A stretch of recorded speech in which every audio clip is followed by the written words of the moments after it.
అందరికీ స్వాగతం సుస్వాగతం.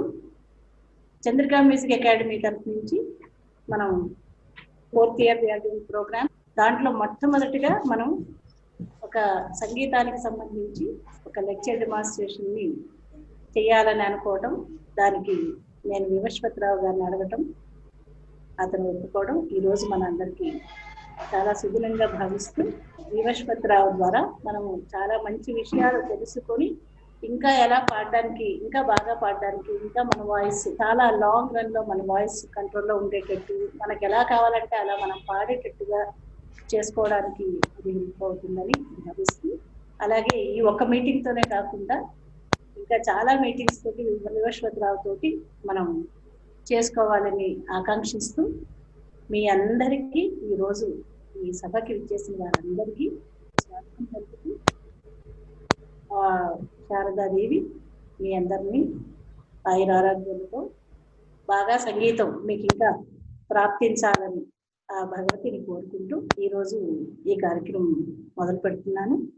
మీకు అందరికీ తెలుసు, చంద్రికా మ్యూజిక్ అకాడమీ మనం 2017లో మొట్టమొదటి ప్రోగ్రాం చేశాం. 2017 శిల్పారామంలో, ఆ తర్వాత కూడా శిల్పారామం, తర్వాత లాస్ట్ ఇయర్ మనం తెలుగు యూనివర్సిటీ ఆడిటోరియంలో చేసుకున్నాము ప్రత్యేకంగా లలిత సంగీతం. సో లలిత సంగీతం, కర్ణాటక సంగీతం రెండు చేస్తూ ముఖ్యంగా కర్ణాటక సంగీతం మీద ఫోకస్ చేయాలి అని, ఎందుకంటే కర్ణాటక సంగీతం అనేది ఒక బేస్, అంటే హిందుస్థానీ సంగీతం కానీ కర్ణాటక సంగీతం కానీ ఒక ఆధారం, దాని తర్వాత వచ్చేటువంటివి ఇవన్నీ బ్రాంచెస్ మిగతావి కూడా.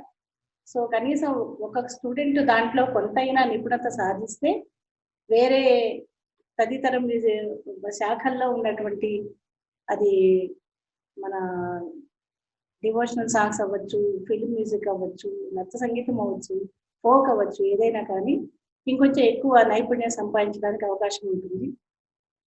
నేను కొంతవరకు కర్ణాటక సంగీతం నేర్చుకున్నాను కాబట్టి నేను దాంట్లో శిక్షణ ఇస్తున్నాను. ఈరోజు చంద్రికా మ్యూజిక్ అకాడమీ స్టూడెంట్సే కాకుండా సోషల్ వెల్ఫేర్ లో పనిచేస్తున్నటువంటి చాలా మంది మ్యూజిక్ టీచర్స్, అలాగే యూనివర్సిటీ, తెలుగు యూనివర్సిటీ ద్వారా చాలా మంది students, 4th year students, 3rd year students చాలా మంది ఈరోజు ఈ కార్యక్రమానికి విచ్చేశారు. వారందరికీ నేను స్వాగతం పలుకుతూ ఇప్పుడు దుర్గని ఇంగ్లీష్ లో చెప్పాల్సిందిగా కోరుతున్నాను. You all, we are so happy to have this workshop. I'm really glad that Hemavathi Garu has initiated this. So first I would request Gomati to say few words about the main artist of the day. Gomati, please carry on. A very warm good evening to one and all. I welcome you all to Chandrika Music Academy's first lec-dem by Sri Vivawasth Rao. And it gives me a great pleasure to introduce our Viva. So we fondly call him Viva, so I'm going to hold on to that name today. So Viva was born and raised in Mumbai. Being into music at a very early age, Viva started his career in music by completing the Diploma Certificate of Higher Education in Music and Foundation Certificate of Higher Education in Music at KM College of Music and Technology, founded by Sri A.R. Rahman. He passed the course with flying colors. He was the valedictorian speaker and recipient of the Award of Excellence for the Best All-Round Achievement for the outgoing diploma of his batch of 2016-17. Following this, Viva secured BA Honours in Music from Middlesex University, London with a distinction. He recently completed the Advanced Musical Studies MMUS degree at Royal Holloway University of London under the training of well-renowned operatic baritone Mark Oldfield. He is a classical singer, composer and teacher. He has collaborated with well-known and esteemed institutions and groups. For to mention a few, London-based groups such as the London Firebird Orchestra, Chroma Ensemble, Allegri String of Quartet, and charity organization Streetwise Opera. He has published articles regarding music. His recent article on video game music titled Cognitive Dissonance of Classical Music with a Grotesque in Video Games were published in a leading ludomusicology forum. Viva is currently on the faculty list of Western Classical Music and Western Voice at LGCA Institute of Bangalore. He has joined a long line of teachers in the family, and I'm sure he is going to hold on many more feathers to his hat, and we are very, very proud and happy to have you here, Viva. And I give the stage to you now. And to all of you, we are going to have a wonderful evening today. The floor to you, Viva. Thank you. Thank you. Thank you so much for having me. It is such a huge honor. It is such a huge privilege.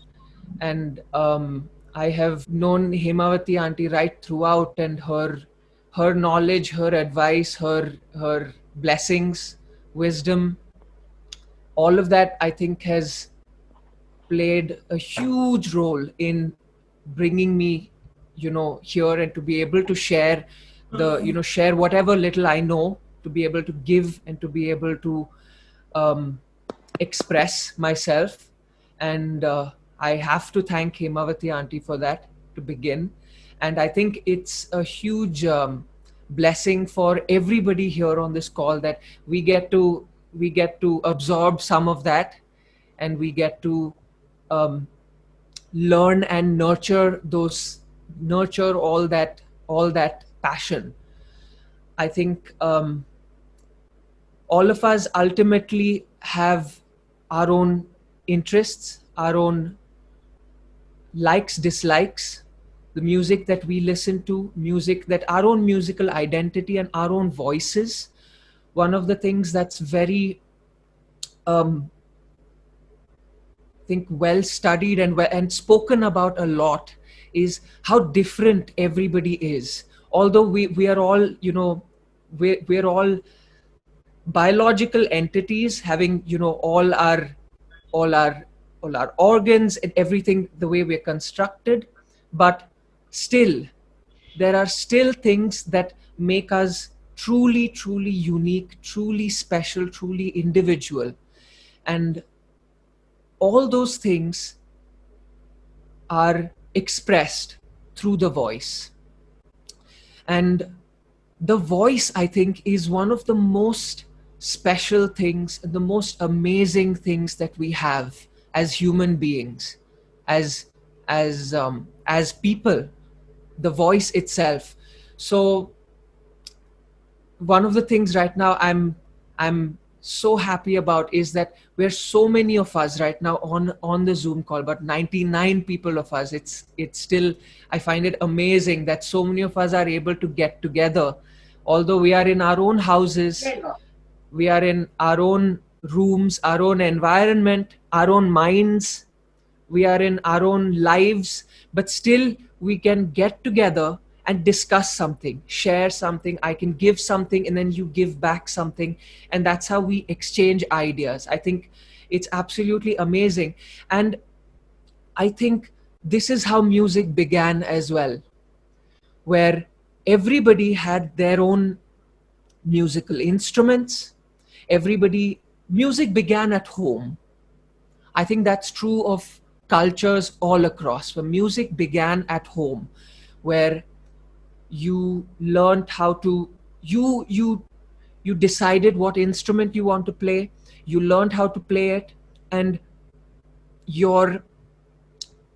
it came from a need to make music. And then you took that need and got together as a family and played music together.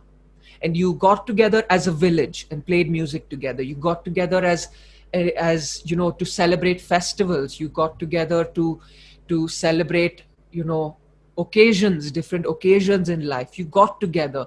So music was always something that is deeply personal, deeply involved, deeply passionate, but at the same time, it's about sharing that passion. It's about then getting together and saying, this is what I have. And you put in what you have. And then somebody else puts in what they have. And then together, we see what we can discuss, what we can share, what do we like, what do we not like, what is the occasion we are performing for, what is the audience we're performing for, when in the day, when in the year, what is the season we're performing for. And then based on that, we together come up with a product, come up with music that is not owned by anybody. It's owned as much by the audience as it is by the performers. It's owned by everybody. And it's not just the product of one musician, one singer, one mridangam player, one kanjira player, one tabla player, but it is going to be something above that, something beyond that, something more special, because it's everybody coming together and giving something. And I think that's what music is all about. It's about giving something. It's about nurturing what you have, but then giving it for somebody else to add something, and then somebody else to add something, and then somebody else who's listening to it to then add something, and everybody adds to it, and then music becomes something that is special, something that is bigger than everybody. So with that, to start, I think I would like to say that I truly believe that music is everywhere. My background is Western music to begin with, and also Hindustani music, classical and Western classical. I studied both of them.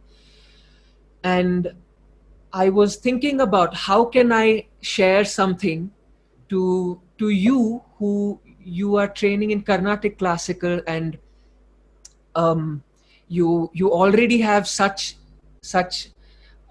qualified and expert advice and expert knowledge coming to you. What can I add? What can I share to you that makes sense, that helps you? What can I share about singing that helps you? And the first idea that came to me was essentially this, that no matter which culture you go to, right, they have their own food, right? They have their own food. You go to a different country, they eat different food. You go to a different country, they speak a different language. But everywhere you go, there is always a music tradition. There are always musicians hiding in the corner somewhere, making their own music. Sometimes there is an audience, sometimes there's a very small audience, sometimes there's a huge audience. Sometimes there are musicians who have amazing music, but it just happens that the audience isn't that big, and their skill is really big, but they don't know maybe how to get to that audience, or they don't know how to find that audience. And there are all these different things that make music so interesting. And I think what is amazing about music traditions, again, with Carnatic music, with Western music, with Hindustani music, is everybody gets together. It is not just sitting on your own, practicing on your own, making your music, listening on your own. Now there are these headphones, these things that cover your ears, they cover your head, they cover everything, and you listen to something and you can be completely shut from the world, and you can completely be absorbed in your own world, in your own music, which I think is fantastic, which I think is great.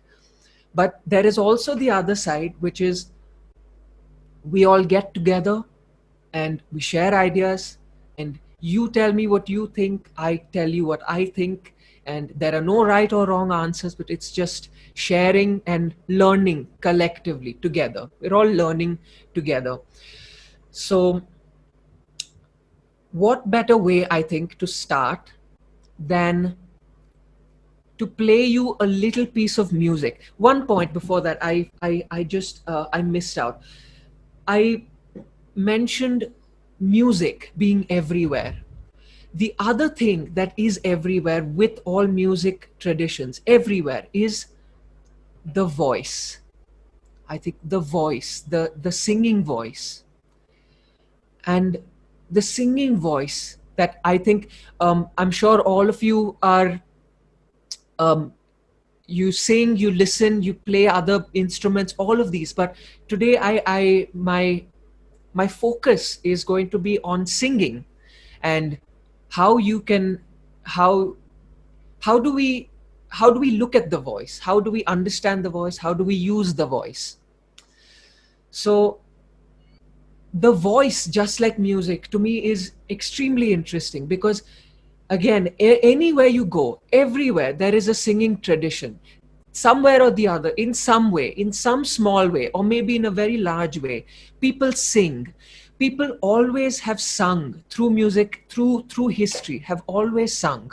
So that, because singing is the easiest way to share ideas, right? Because what's different from other instruments is our voice is inside us. We take it with us everywhere we go, right? We go on a vacation, the voice is with us. We go to a classroom, the voice is with us. We're sleeping and we're resting, the voice is with us. So it is one of those instruments that you cannot take out of you. It is you, it is in you, and it is part of you. It is part of who you are, right? That's to me what the voice is, and that is why it is unique, because everybody is unique. And everybody's voice is also unique that way. This is, if we thinking about the people that we speak to and people we listen to, everybody's voice is unique. Everybody also has different things to say. So that is what makes the voice very interesting. Even before we knew how to speak, we knew how to sing. And why is that? Because we had sounds all around us, and we realized that if we have to communicate, we have to do it in an easy way. And the voice, there's nothing easier than that for communication. So we imitated animal sounds. We used our voice to call out, call out if there is danger in the forests or whenever. Before we learned how to speak, before we could say, don't go there, we knew how to make sounds to say, don't go there. And the same thing, right? If we look at this is now thousands and thousands of years ago, where we say the voice, you had the voice, and then you had speaking and communication, then you had language, all those things. And now, of course, we have everything. We have, we have the voice to say, listen, don't go there, or we can sing and, communicate, share a message, or, other ways we can, show signs, have flags. Now communication is open. There are so many things we can do to communicate, but the voice was the first one. And that's why singing is so important, because singing has been with us as long as there have been humans. Singing has always been with us. And the same thing comes with our own lives, our own training, our own, as we grow as well, right? Singing is with us. So today I will be going into little bit about breathing, a little bit about posture, a little bit about, those things, those technical things. But before all of that, I just want to say, all of us at some point, we have seen babies, right? We've seen small babies. With small babies, even they know how to communicate.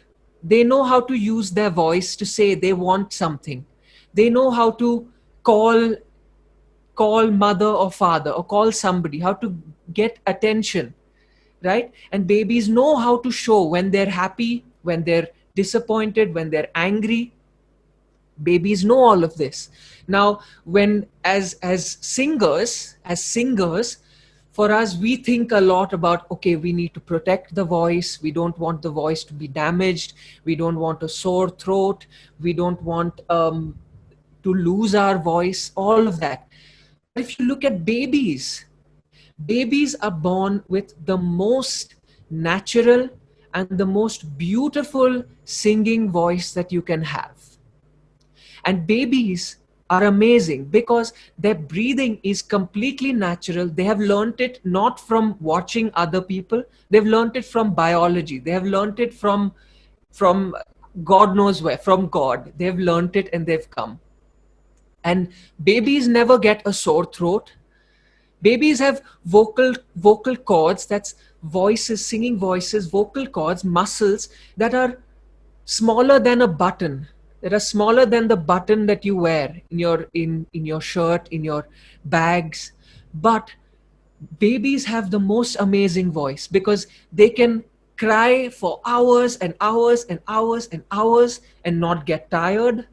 And they can cry, their notes in their crying are extremely high, and they never get a sore throat. They never get tired of crying and tired of using their voice. And that, I think, is a great example to show how we have always known how to sing. Really, we have known how to sing, we have known how to use the voice, and we have communicated even before we have used our voice, and we have sung even before we learned how to speak. So now I think I want to get into a little bit more about singing. Okay, if anybody has questions that you want to ask me, I have no problem. You can interrupt me. You can just put it into the chat box. I have it open here, and then I can talk more about that. It'll be great to hear questions and hear things that you want me to talk about even more. So I want to start by playing you a little bit of music and combining that with a story. So I'll play you a little bit of music. This is a song sung by a 10-year-old boy. This is somewhere in the 1930s. I will tell you who this is, but I'll play you this piece of music. And I just want to tell you a little bit about this boy. So this was a young boy that people called him a prodigy. People said he is going to be the next big thing in music. He's going to be the star in the country. He's going to be the best singer in the country. And this boy was born in a music family, very naturally gifted, but also very hardworking, and would learn very fast, and had an amazing voice. And people thought he's going to be the next big thing. So I'll just play you a little bit of his song. This is him at 10 years old, and then we'll talk a little bit more about him. You might have to adjust your volume level. I'm going to mute myself when I play a little bit of music. So just you might have to check the volume if you need to increase it or decrease it. If you need me to increase or decrease it, Hemavathi auntie, please let me know. I will increase, decrease that. Okay, this is just a short music example.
Okay, so there is this 10-year-old boy, amazing singer. I think it's amazing. I think it is, I have no words. I think it's amazing. And everybody thought the same thing. This is in 1930, in the 1930s, 1934. And this boy, amazingly gifted, and he's working and he's singing, and he joins a music school, to train. He joins a music school to train, and he was so good and so qualified, so gifted and, smart and picked up fast, that by the age of 17, he started to teach at the same place. He started to teach students, this boy. And his teachers in this music school recognized that this boy was really gifted and encouraged him, taught him. And by the age of 17, he started to teach at this place. And everybody is excited because he's going to have an amazing career and he's going to be the next big thing in India. But then something happened there. He fell sick. He became unwell, very, very sadly, very tragically became unwell. And the doctors told him that he had to take rest, that he could not sing. He had to take rest. And it so happened that for 6 years, he stayed at home. He went to his village and he did not sing. He could not speak for 6 years. And you think about that for a second. Somebody who's so promising, somebody who's everybody, is looking after and wants them to succeed. But then something really sad happens. And for 6 years, he could not sing. And all he could do was to rest. All he had to do was to rest, to take care of his voice. After 6 years, he recovered. So that is great news. He recovered. He slowly started to sing, but it wasn't the same as before. It was not the same as it was when he was 17. He recovered and his voice came back. He was able to sing, but it was different. Now I'm going to play you a recording of this same singer much later in his life, of course, but after recovering from this 6-year period. Now I will play you the recording, and after that I'll tell you what happened in these 6 years. So this is the same artist, and now he's much senior, and this is his voice as a senior artist. Bhola,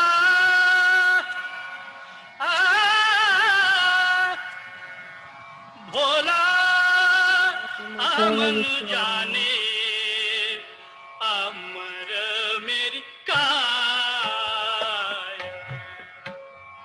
amar meri kaya, kaya, Bhola, Bhola, aman jaane, amar meri kaya, kaya, dhan re jo bana, dhan re jo bana, sapni aisi maya, maya, बादल की सी छाया, भोला मन जाने, अमर मेरी काया, काया।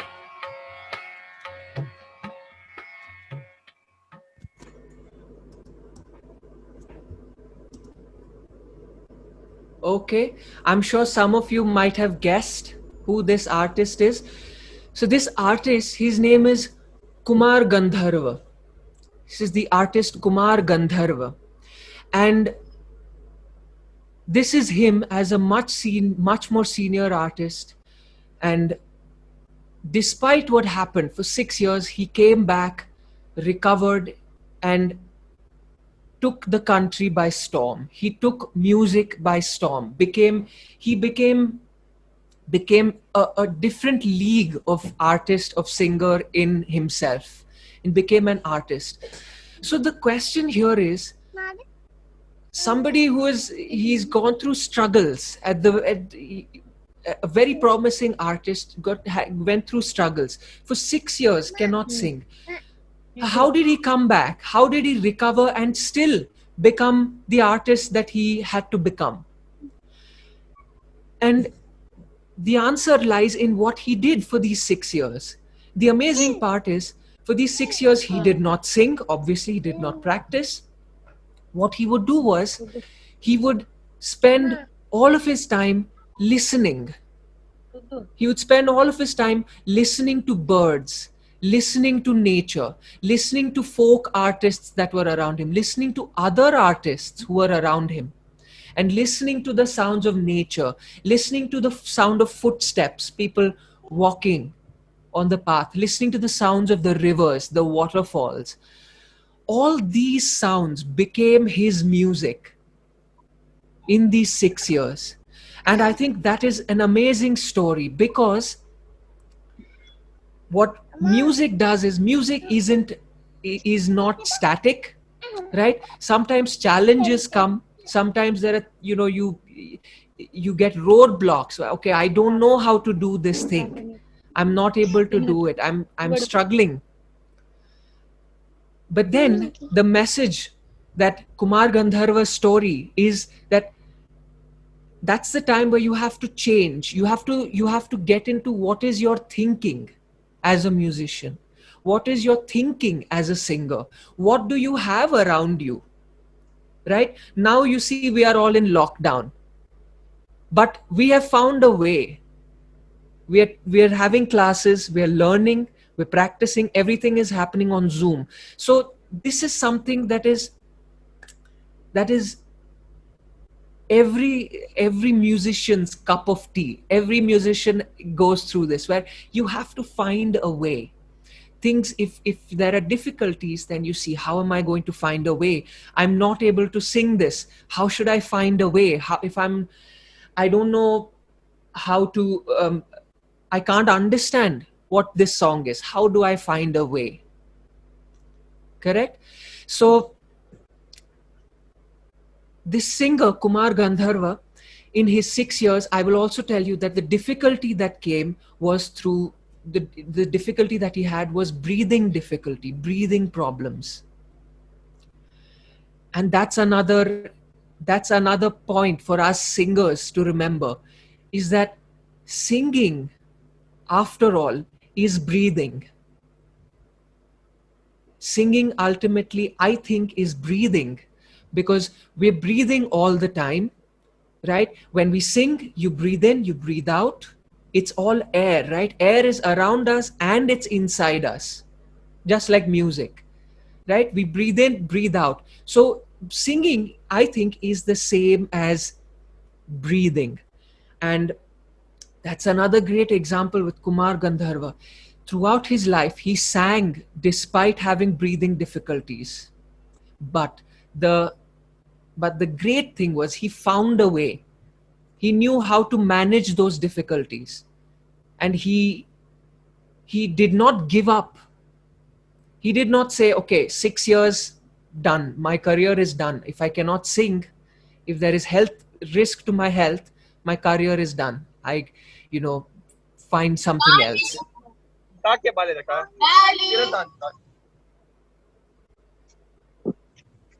Yes. So singing is the same as breathing. So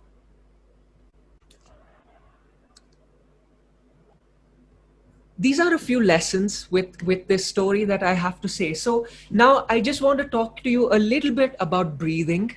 Now, again, my background in training comes from Western music. So it's important now that whatever I share, whatever I give you, you have to think about, how can I find a way? How can I use this? And how does this apply to me? How do I feel this? So maybe you agree, maybe you do not agree. But then how do you find a way? Sometimes we agree, sometimes we don't agree with when people tell us, you should do this, or you should try that, you should do this. then how do you do it? Maybe you need little bit of this, little bit of that. Maybe you need none of those with something else. Maybe you need to combine both too. Okay, so just to do with breathing, I want to talk to you about two things. First thing I want to talk about is posture, and the second thing I'll talk about is breathing. Now, with singing, why does posture really matter? Why does posture matter so much? I mean, in you know in films you see there is, the hero is hanging from a tree but is still singing to the girl that he loves. Or you see on stage, the actor is doing something. If you watch a play, you might see the actor is jumping and singing at the same time, right? Or if it is, a pop star, they're singing and dancing at the same time. Why is posture so important? It's a difficult question to answer, but I think posture is important because it allows you to get the most out of your voice. Now, different professionals, in different styles, they do it differently, but in basic, the principle is the same. We breathe in, we breathe out. So I just want to, if we could try a few things over Zoom. So just to look at singing posture, a few points that I can tell you, that I can share with you. So a good start would be, first thing, to think about your back. Think about your back being straight and nice and long, right? We have all been given a height, right? We all have a height. Now, short and tall does not matter. Short and tall does not matter. If it did matter, I don't think I would be singing, because I don't know how I became tall, but I am tall.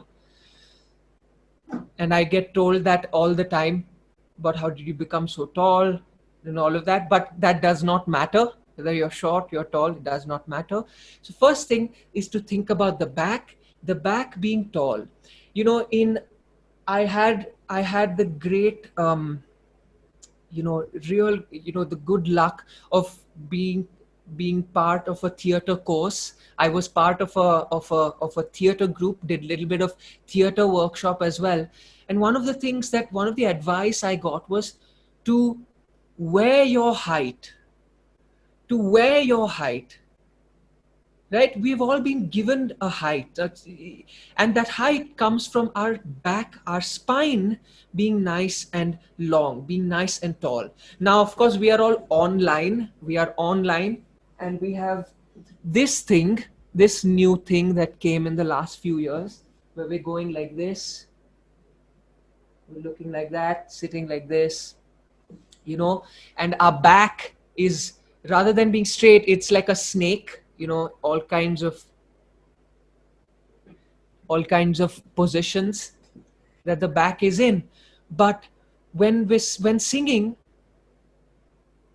wearing your height allows you to wear your voice, I think.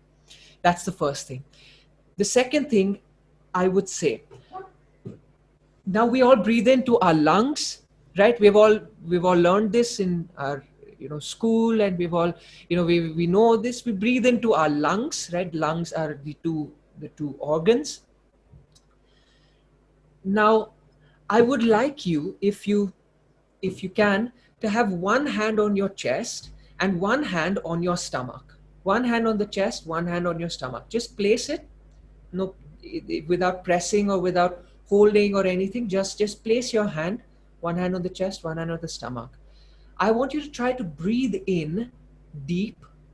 So deep breathing, I just want to look at what we mean by deep breathing. We hear about this deep breathing thing. I mean, deep breathing, it does not make sense. We are not oceans, right? We are humans, and our lungs are here in the chest. What is deep breathing? How can we can't feel the lungs, right? We can't go and tickle the lungs if we want to tickle the lungs, right? What is deep breathing about? So the answer is, it's quite simple.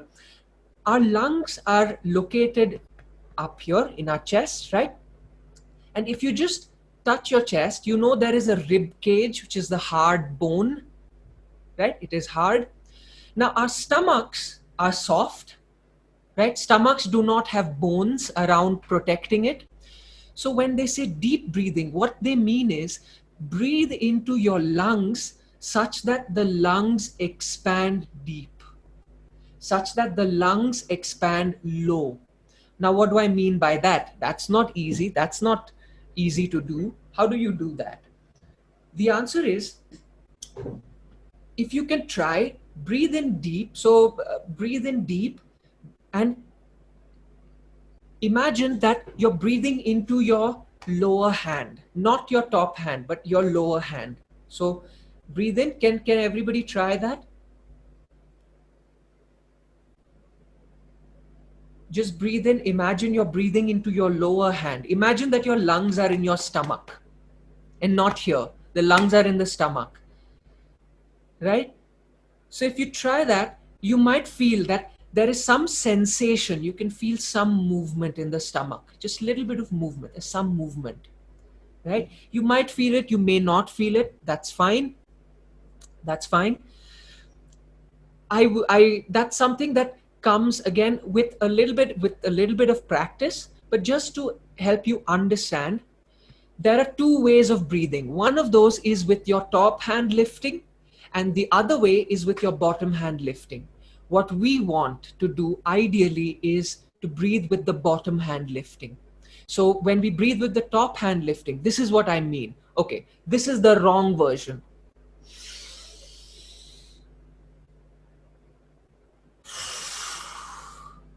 That is the wrong version because the top hand is lifting. Also, my spine is going like this. My back is going like this. Right? But if you breathe such that your bottom hand, the belly, the stomach expands in and out, that's the breathing that you want to have. In Western classical singing, we get told oftentimes, imagine that your stomach is a tire. It's like a tire that is around you, right? It's like a tire that's around you, and the tire can expand and contract. You can blow it up. You can release the pressure. So you want to try to make sure that when we breathe while singing, or generally, this is, I think, a good thing to remember. Generally, we don't want to breathe lifting the shoulders. And the simple way to check, just put your hand in the stomach, put your hand in the chest, and check. Is the shoulders going like that, or is the belly expanding? I can demonstrate a little bit, maybe, if my camera allows. So this is my stomach. I've got a nice big stomach, as you can see.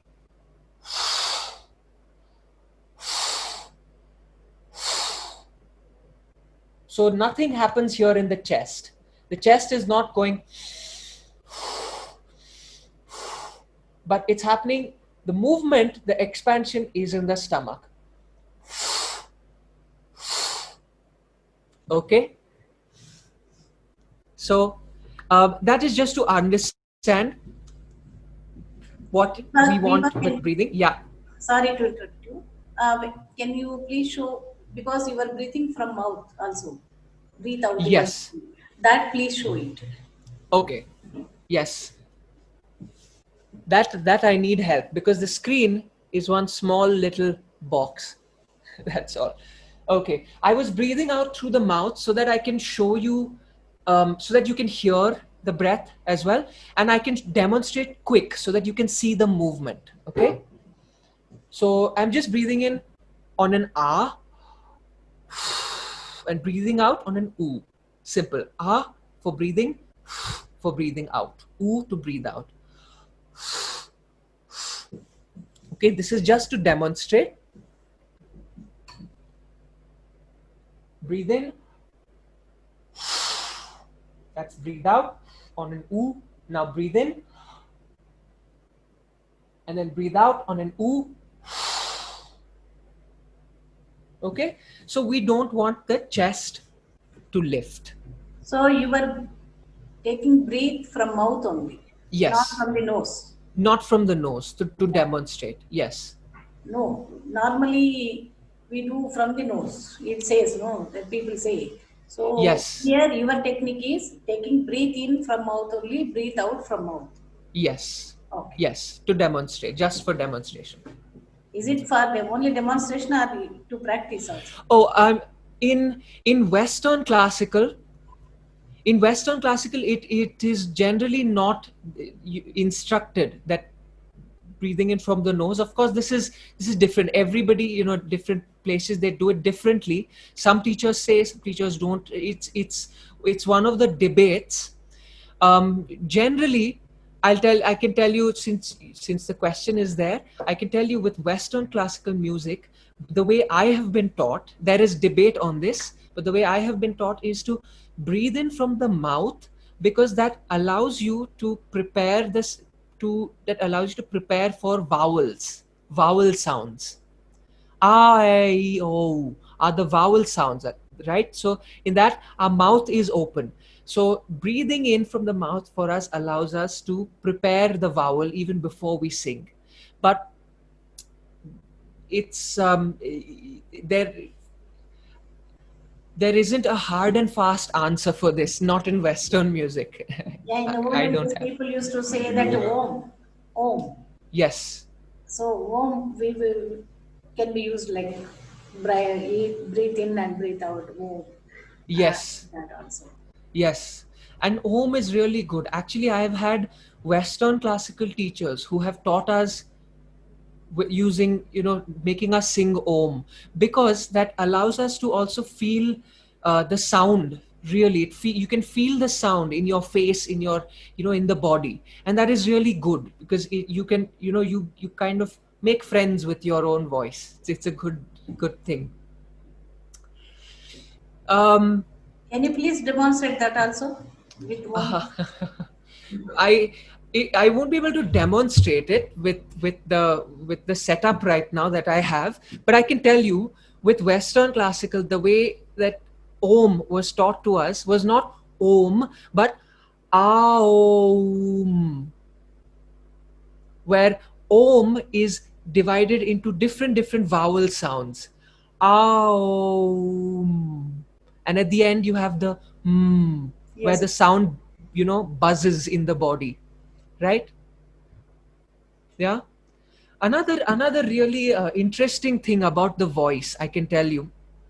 So you have seen a guitar, right? You have a guitar. Maybe I can remove mine and show. But you've seen a guitar. A guitar has that huge box, right, tied to the strings, and you play it, and then the guitar vibrates. Same way like a veena, same way like a sitar, tanpura.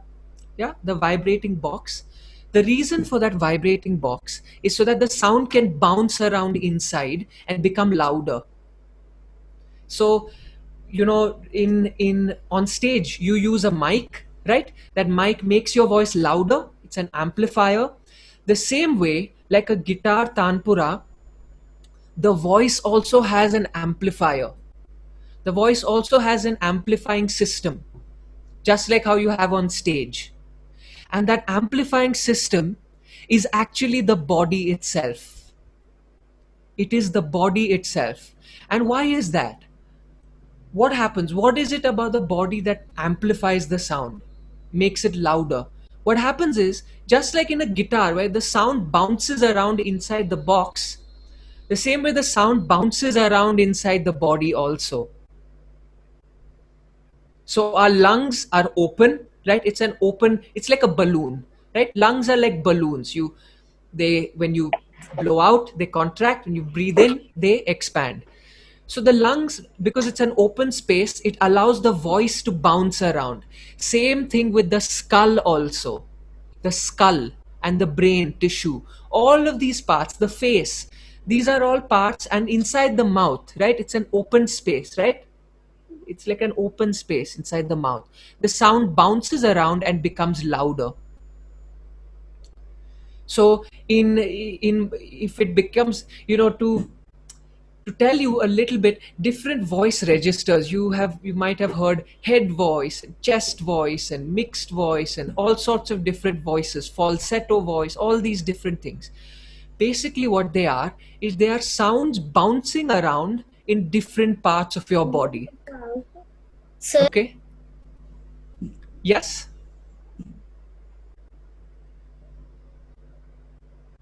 yes, I there was there some question?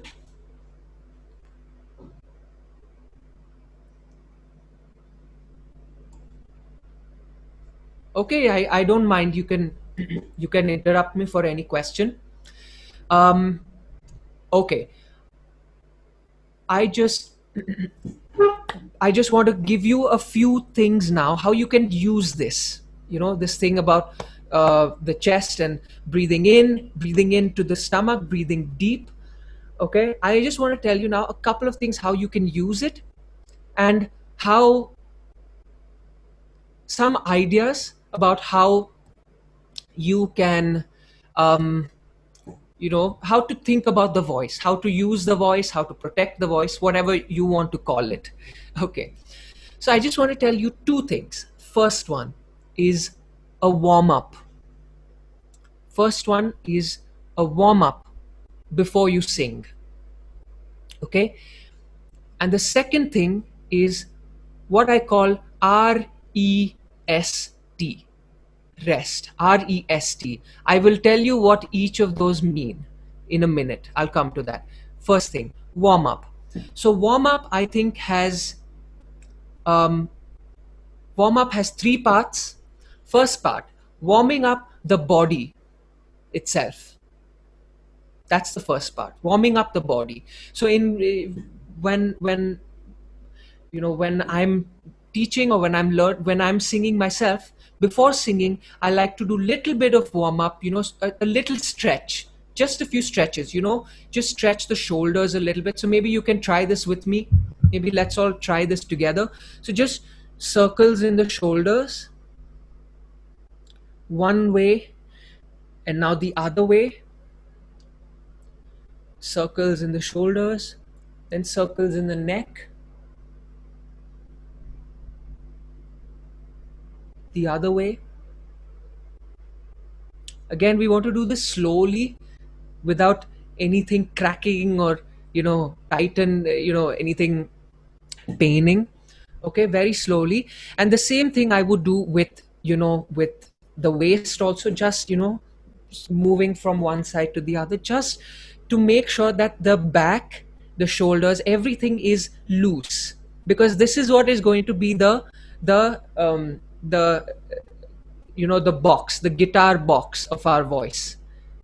So we want to just stretch just a little bit, maybe 5 minutes should be more than enough. 5 minutes of a stretch.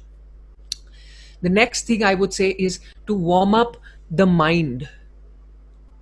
To warm up the mind. Again, very, very, very funny idea. How can you warm up the mind? Maybe you go for a jog. No, I don't think that would work. Maybe you stand in the sun. No, that won't work. When I say warm up the mind, what I mean is to think about what you have to do in that class, or when you're sitting to practice. What do you want to practice? So you warm up your mind. You decide what you're going to focus on, and you plan out. In Western music, at least for me, planning is a big thing. So in most courses you are asked to maintain a diary, what you practice every day, what you practice every week, what you learn every week in your class, and how did you prepare for that final performance. Because process is everything. Results, sometimes they come, sometimes they don't. Sometimes it's in our hands and we lose it. Sometimes it's not in our hands, and then we get it sometimes. But what is in our hands 100% is process. Process is everything. So that is what what I wanted to talk about, warming up the mind. The last one to warm up is to warm up the voice. It's the last thing to warm up. The last thing that you warm up is the voice. Now, for that, again, different people have their different style of warming up. Your teacher will, your teachers are there to tell you, how to plan your warm up, what's the best way to do, best way to go. So that I think there is nothing for me to say there. But the three parts of warm up that I would say is first body, then mind, and then voice. So that's warm up. Sir, if I can interrupt you, can you Please, give one yeah. or two tips of warm up of voice also? Okay. Most of the time, unfortunately, teachers don't tell. I'm trying to be Right. very honest. Yes. Okay. Warming up the voice. Now, if I can think, okay, I'll start with an example. I'll give you an example. Now, you think about a weightlifter, right, or a wrestler, right, a weightlifter or a wrestler, right? For them, the muscles, right? They need muscles. They need their muscles to work. Or a cricketer. Maybe you love cricket. Cricketers. They need to use their muscles, right? So you don't find a weightlifter who directly goes into the ring and says, give me, I'll lift 25 kgs and lift, done, right? They won't do that because our muscles need time, right? Every day we go through this cycle of waking up. Body also wakes up. It's not just our eyes and our mind, right? Our body also wakes up, and then we sing, we go for a walk, we eat, cook, all those things, and then we come back in the night, and then again for 8 hours. I hope it's 8 hours of sleep, at least 8 hours you sleep, and the body is in 1 or 2, 3 positions, right? Muscles do not move at all. So there what happens is the muscles completely relax. Now when we get up, we need muscles to be active, right? When you have a cricketer, you want him to take the catch, not drop the catch. And for him to drop the catch, he has to be fully ready to go and run, dive, catch. If he is, if he's not in the mood, or if he's slow that day, that catch is not going to come. Or the runs are not going to come, however you take it. So with any warm up, just like sportsmen, sports people and musicians are the same that way. It's the same. We're all working with muscles. Our body is full of muscles connected to one another. It's connected. It's like cloth, right? With threads connected to thread, everything connected. The same way body is also everything connected. So that's why a stretch is good, to stretch it all up. Now, when it comes to warming up the voice, first thing I would say is think about your breathing. Again, think about the back. Make sure that you're breathing in deep, breathing into the lower hand, not into the upper hand. And start slow. Do not go for high notes. Do not go for fast notes. Do not go for loud notes, volume. That will come. If you feel that day your voice is not getting those high notes, fast notes, long notes, it will come later. So if you start slow, right? Even sportsmen, they'll start maybe just walking, and then they'll jog, and then they'll run, and then they'll play. That's their warm up. So the same way, you start with the voice the same way. Humming, we discussed, is a great exercise to start. So Om, I think, is a very good example. In Hindustani as well, I've been taught that. In Western music also, I've been taught that. Humming is great, is a good thing to start. And it also helps you focus your mind when you're humming. It's like meditation, right? So I hope that answers the question, or that helps with the question. Yeah, okay. So that's warm up. Okay, one long chunk on warm up. The next thing that I told you, I will tell you about, is REST. What is REST? one, of course, it is rest. You need rest because you're using muscles. You need rest. Now, REST. R stands for rehearse. R is for rehearse. So make sure that you've got enough practice you need. This you can apply for performance as well, right? All of us get nervous before any performance. All of us get nervous before going on to stage. Yes. So this is a good formula to apply even for performance, even when you're about to sing, anytime. Rehearse. Make sure you know what you're doing, know what you're singing. Everything is under control. There are no surprises. E stands for eating, your diet. Eating and your diet. Make sure that you've got a healthy diet. Yes. Now, of course, we have a lot of reasons to have a healthy diet. Yeah. And even on that, there is a lot of advice. There's a lot of advice. Yes. Again, yawning. I've got a comment there. Yawning is really good. Now, when I say yawning, let's try this just for fun. Let's try this. I just want you to go. Just try that. Okay. That was a very silent yawn. I loved it because everybody's nicely muted. I hope you yawned, and I hope even if it was a real yawn, I think that is fine. I'm okay with that. But yawning as an exercise again is very good because it releases any tension that you might have in the neck, in the jaw. So yawning, is a good start to add. Eating and diet, right? That I mentioned. I won't go into that too much because that's not my expert area. I'm sure you have plenty of advice on diet, eating healthy. Okay. S stands for sleep. I told you about sleeping. Make sure that you've got good night's sleep, good rest. And another thing to add, make sure that you're sleeping and waking up at the same time every day. Try to make it regular, that you get enough sleep and it's regular. Yeah. So that's about sleep. And the T, the last point, again coming back to warm up, what I mentioned in warm up. T stands for your thought and your mind, again your thinking. So REST, T is for your thinking, your mindset. And I think it's important to have a positive mindset because challenges come, right? Difficulties come. And, we're always learning new things, right?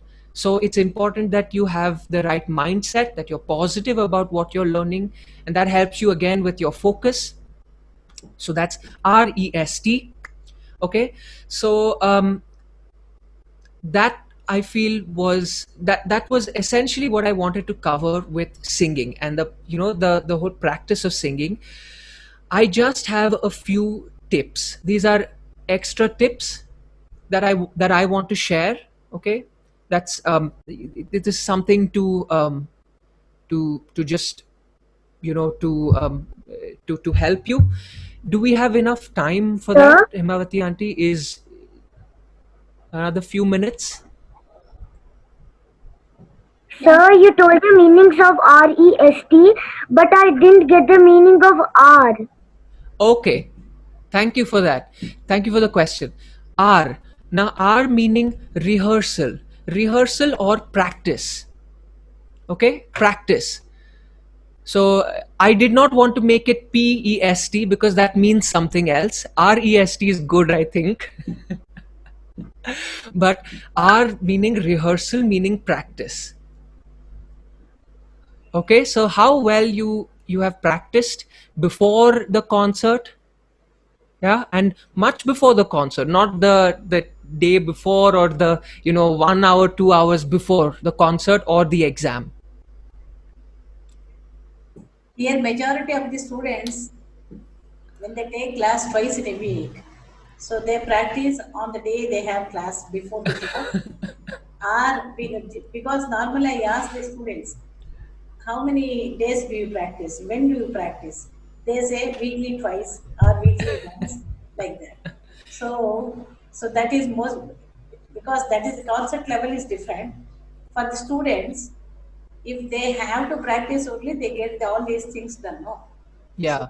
So that has Yeah. to be emphasized. And other thing is you have time. No problem. Yes. Again, I think it's just like a sports person, right? If imagine if one day Virat Kohli goes on to the, Virat Kohli shows up for a match without any practice, any warm up, anything, and he just goes out to play, right? Everybody notices, and you can see it, right? In somebody, if Virat Kohli has not practiced and he just goes out to play the match, I don't think I don't, okay, I shouldn't say this. I don't know if he will do well or not. That is Virat Kohli. But you see, there will be questions, there will be uncertainties. Even Virat Kohli will feel nervous, right? If he just goes onto the field and says, "Let me play," right? And so I think it's the same example. So just a few tips I want to say before, just to finish. A few things I have covered. A lot of these already, but just a few things. Just closing No, you have time. remarks. You have enough time. Yes. Okay. So the first thing to remember: everyone's voice is different. I mentioned this at the beginning, but it's very, very important to think about again and again, and always remember, always remind ourselves, everybody's voice is different. You cannot imitate somebody's voice and become as good as them or as successful as them. It is the law of nature that everybody has their own voice, and I think that is the best part. It's good that everybody has their own voice, because everybody has their own expression, everybody has their own thinking, correct? And the food we eat, everything we eat, right, is what becomes our muscles, our body, and our skin, our bones, right? It's what we eat, what we breathe, right? And if you're not eating the same thing as somebody else, you're not in the same, breathing the same air, same food as them, then, and thinking the same things as them, learning the same things as them, doing exactly the same things as everybody else, then there's no way you can try to be somebody else. So you have to think about your own voice and how you can improve it, work on it. All of us have this, at some point we would have thought, oh, that singer is amazing, I wish I could sing like them. That other student is amazing, I wish I could sing like them. My friend is good, they're able to sing this phrase, I wish I could also sing the same phrase. We think this. Now we put all these pressures on ourselves that we want to do it and be like them, but we cannot. It's not possible. So you have to see what works for your own voice. Yeah. So just a quick example. If you think about all your favorite songs, all your favorite singers, that all the favorite singers that why do you remember them? The reason you remember them is because they have something special about them, something unique about them, right? If you think of favorite songs, you don't say, oh, that song was same as that song, is same as that song, is same as that song, that's why I like it, and that's why all of those are my favorite songs. There can only be one favorite, right, in one thing. And so so you have to think about your own voice and what you need to do to take care of that. That's point number one. Point number two: the voice takes time. It takes time. You cannot rush to sing high, to sing loud, or to sing fast. That does not work. You know, it's like taking it's like a student who plays in, who plays gully cricket and making them play in the World Cup. You cannot jump like that. You have to steady build. The same thing with your warm up, the same thing for a concert. You have to slowly build the concert. The same thing for your voice also, with range, with speed. Everybody, right? Everybody feels, I want to sing fast, I want to sing high, I want to sing long notes, right? But process is everything. If you come back to the process and you work on it step by steps, slowly at the pace that you can understand, there's no use if the body is able to sing fast but the mind is not able to cope, right? Because when you sing the notes have to be correct. You have to know why you're singing the notes, and you have to understand what the notes are, right? So there's no use just the voice singing this fast line because somebody else sang it. You have to apply your mind to it and see what the notes are, visualize the notes, right? So voice takes time. That's point number 2. Point number 3, practice. Practice works best when it is patient, consistent, and happy. Practice. That's about your practice, and it's about how you practice what you have learned, how things, how you understand, and how you learn the music that you are taught. Practice requires you to be patient, it requires you to be consistent, and it requires you to be happy about it, right?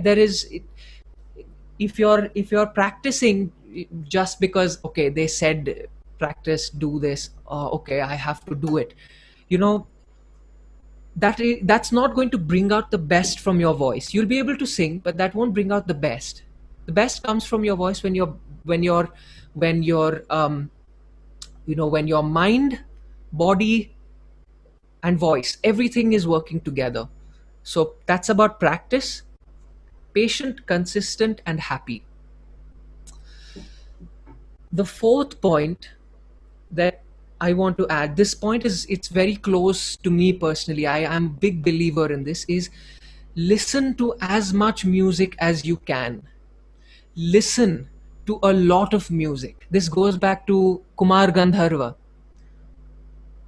And it goes back to what he did when he couldn't sing, when he was struggling. What saved him was music. What saved him was, the birds outside, the rain falling, right? All these things, they saved him. They made him who he is. And even Kumar, even after he recovered, you can, if you check his recordings, they are all, most of them are about nature, about life, about birds, about trees, about about thinking, about positivity. That's what his music is about. That's what it means to me, at least. But when I say listen to as much music as you can, I mean listen to music even if you think you would have never heard it, you would never enjoy it. Listen to it. And I think music from anywhere, it can be music from a different country, a different culture that you don't know. Maybe it's music that you don't like that much also. That's fine. But you can have your judgments. All of us, we have our likes and dislikes, right? We cannot cut it away and put it on the side, on the table there, and say, after class, I will put it back in. We all have our likes and dislikes, but it's important that we still try to learn, right? Learning is above everything. Learning is above all these things, above what I like, what I don't like, above what I know, what I don't know. Okay, this is my culture, music of my culture. No, that is music from that culture. Learning and improvement is above all of this. It is above any of this. So of course, once you practice, you spend your time that you have to spend. You know how much time you have to spend learning and doing what you are doing, but also try to listen to a lot of music. In fact, I think now is the best time that has ever been for you to expose yourself to music that is you would never have thought existed. And believe me, there is a lot of music that way. How much ever we try, we only know like 0.0000001% of music that exists, right? And the more music we get our hands onto, the more music we get our minds into, that's who we become. We become more open, we become more knowledgeable, we become more passionate, right? So listen to a lot of music that comes from different places. Just think about it. We wouldn't have been able to have this conversation today if you were not willing to listen to me and I was not willing to share it with you. So this is the openness. This is what we have to celebrate, right? And now when you have an auditorium, you don't know who's sitting. I'm sitting in seat number F3. I don't know who's sitting in seat number F1, F8. I don't know them, but still we sit with each other. We're still listening to the same music. We're still doing aha ha wa wa at the same time, and enjoying it together. You don't have to know the person to enjoy the music that is in front of you. You don't have to know who the singer is, or what technique is used, or how the singing technique is different. You don't have to know to enjoy something, to enjoy that, right? So that is something about listening. In fact, now with streaming, right, online streaming, YouTube, Spotify, all these amazing, you can just plug in speakers, just say play music, and it will play music from all different corners of the world. And I think that's amazing. I think the power that an audience member has today is the most powerful it has ever been in history. The audience member is the most powerful today because of what he can get, because of this thing. And it is dangerous power, actually. It's very dangerous power, but if we know how to use it, it can take our music to a different place. It can make us, as passionate, as Kumar Gandharva. It can make us, stay 6 years of struggle, but still come out of it and sing. Right? So that's about listening. The last thing that I want to say before I close is an idea. Of course, you hear this everywhere, but I think it's useful to repeat. It's important to repeat, is to be humble. And I think it is difficult to be humble a lot of the times, because you feel, I want to learn that, I wish I can sing that, I want to do that fast, I want to be the best, in the class, or in the country, or in the city, I want to win that competition, right? It's very easy to feel, to feel competitive. But the moment you get into that, it becomes about the competition and not about the music, and not about the learning, right? Because this happens to people where, if you get into a competition, you lose the competition. That happens to all of us at some point. We lose, sometimes maybe we don't compete, maybe we get even little criticism, that was not good, you can improve that. You get criticism. Rather than looking at what it taught us and how we can learn from that, we go, oh, I was bad, I was a bad singer, I'm a bad musician, I think I should quit. I think this is not the right ragam for me, I want a different ragam. Yeah, we are either forced to quit, or then we try to compete. We say, how can that person become the competitor? My song was better, how can he go and get more applause for it? I should be getting. Eventually everybody has to go home. after a concert, right? And eventually everything is personal. What you take, what you do with it, what you listen to in your headphones, what you listen to in a concert, and then go away, and go home and think about it. It's all personal.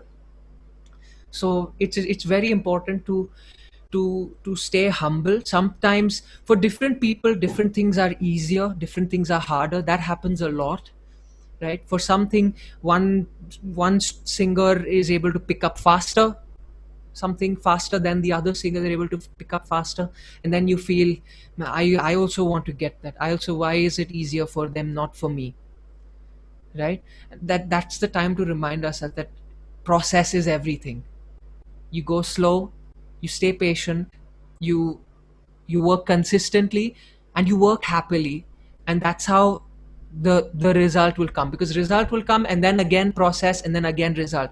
What stays throughout with you is always the process.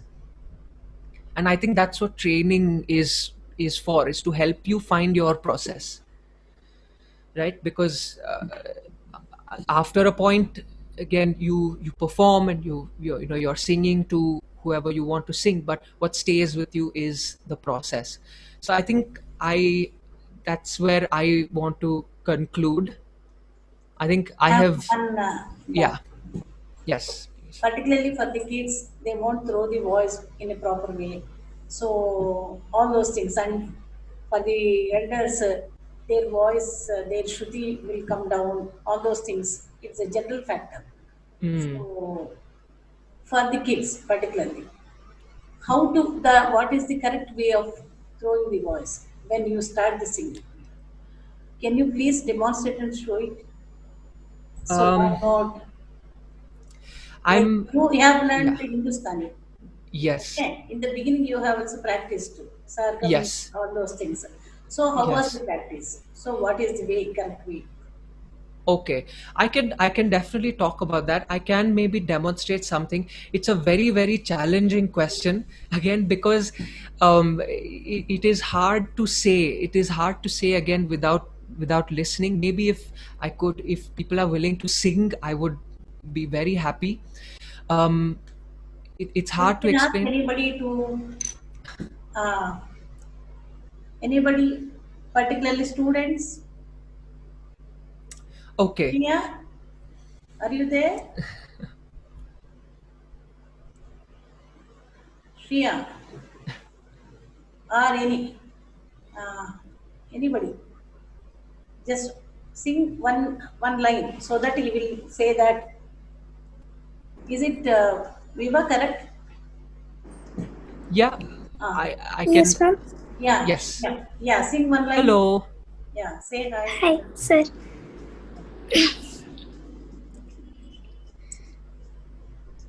తేనెల తేటల మాటలతో మన దేశమాతనే కొలిచెదమా.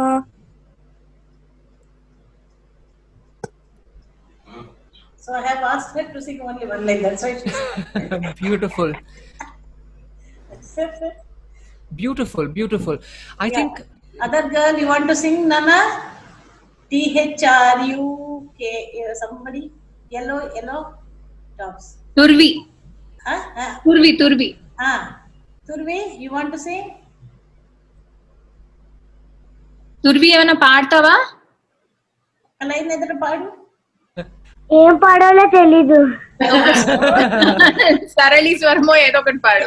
Any song, Nana. పాట అన్నా. Yeah. Just to listen your voice. Yeah.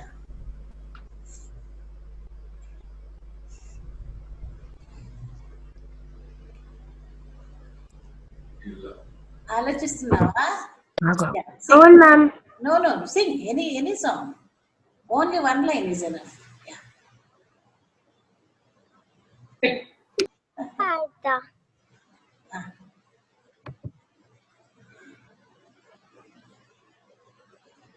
ఏమైంది? తుర్వి yes ma'am. తుర్వి ఏదన్నా పాడు తల్లి, ఒక పాట ఏదన్నా పాడు. हमको मन की शक्ति देना. ఓకే, అలా ఆపేకి ఇంకొంచెం కంటిన్యూ చేయి. मन विजय करके दो सुरों के जैसे पहले खुद को जे करे, हमको मन की शक्ति देना. Thank you, very nice. Beautiful. Okay, yeah, sing. Yes. Yeah. दिनमिदं ऐ प्रिय सखी, जन्मदिनमिदं ऐ प्रिय सखी, सन्तनोतु ते सर्वदा मदं, सन्तनोतु ते सर्वदा मदं, प्रार्थयामहे. Hello. Okay, nice. Yeah. Okay. Okay. Ma'am Chandrika, can I sing? Ma'am Chandrika, can I sing? Okay, sing one line, Nana. Yeah. गिरे धारा शोभाकारा ते ते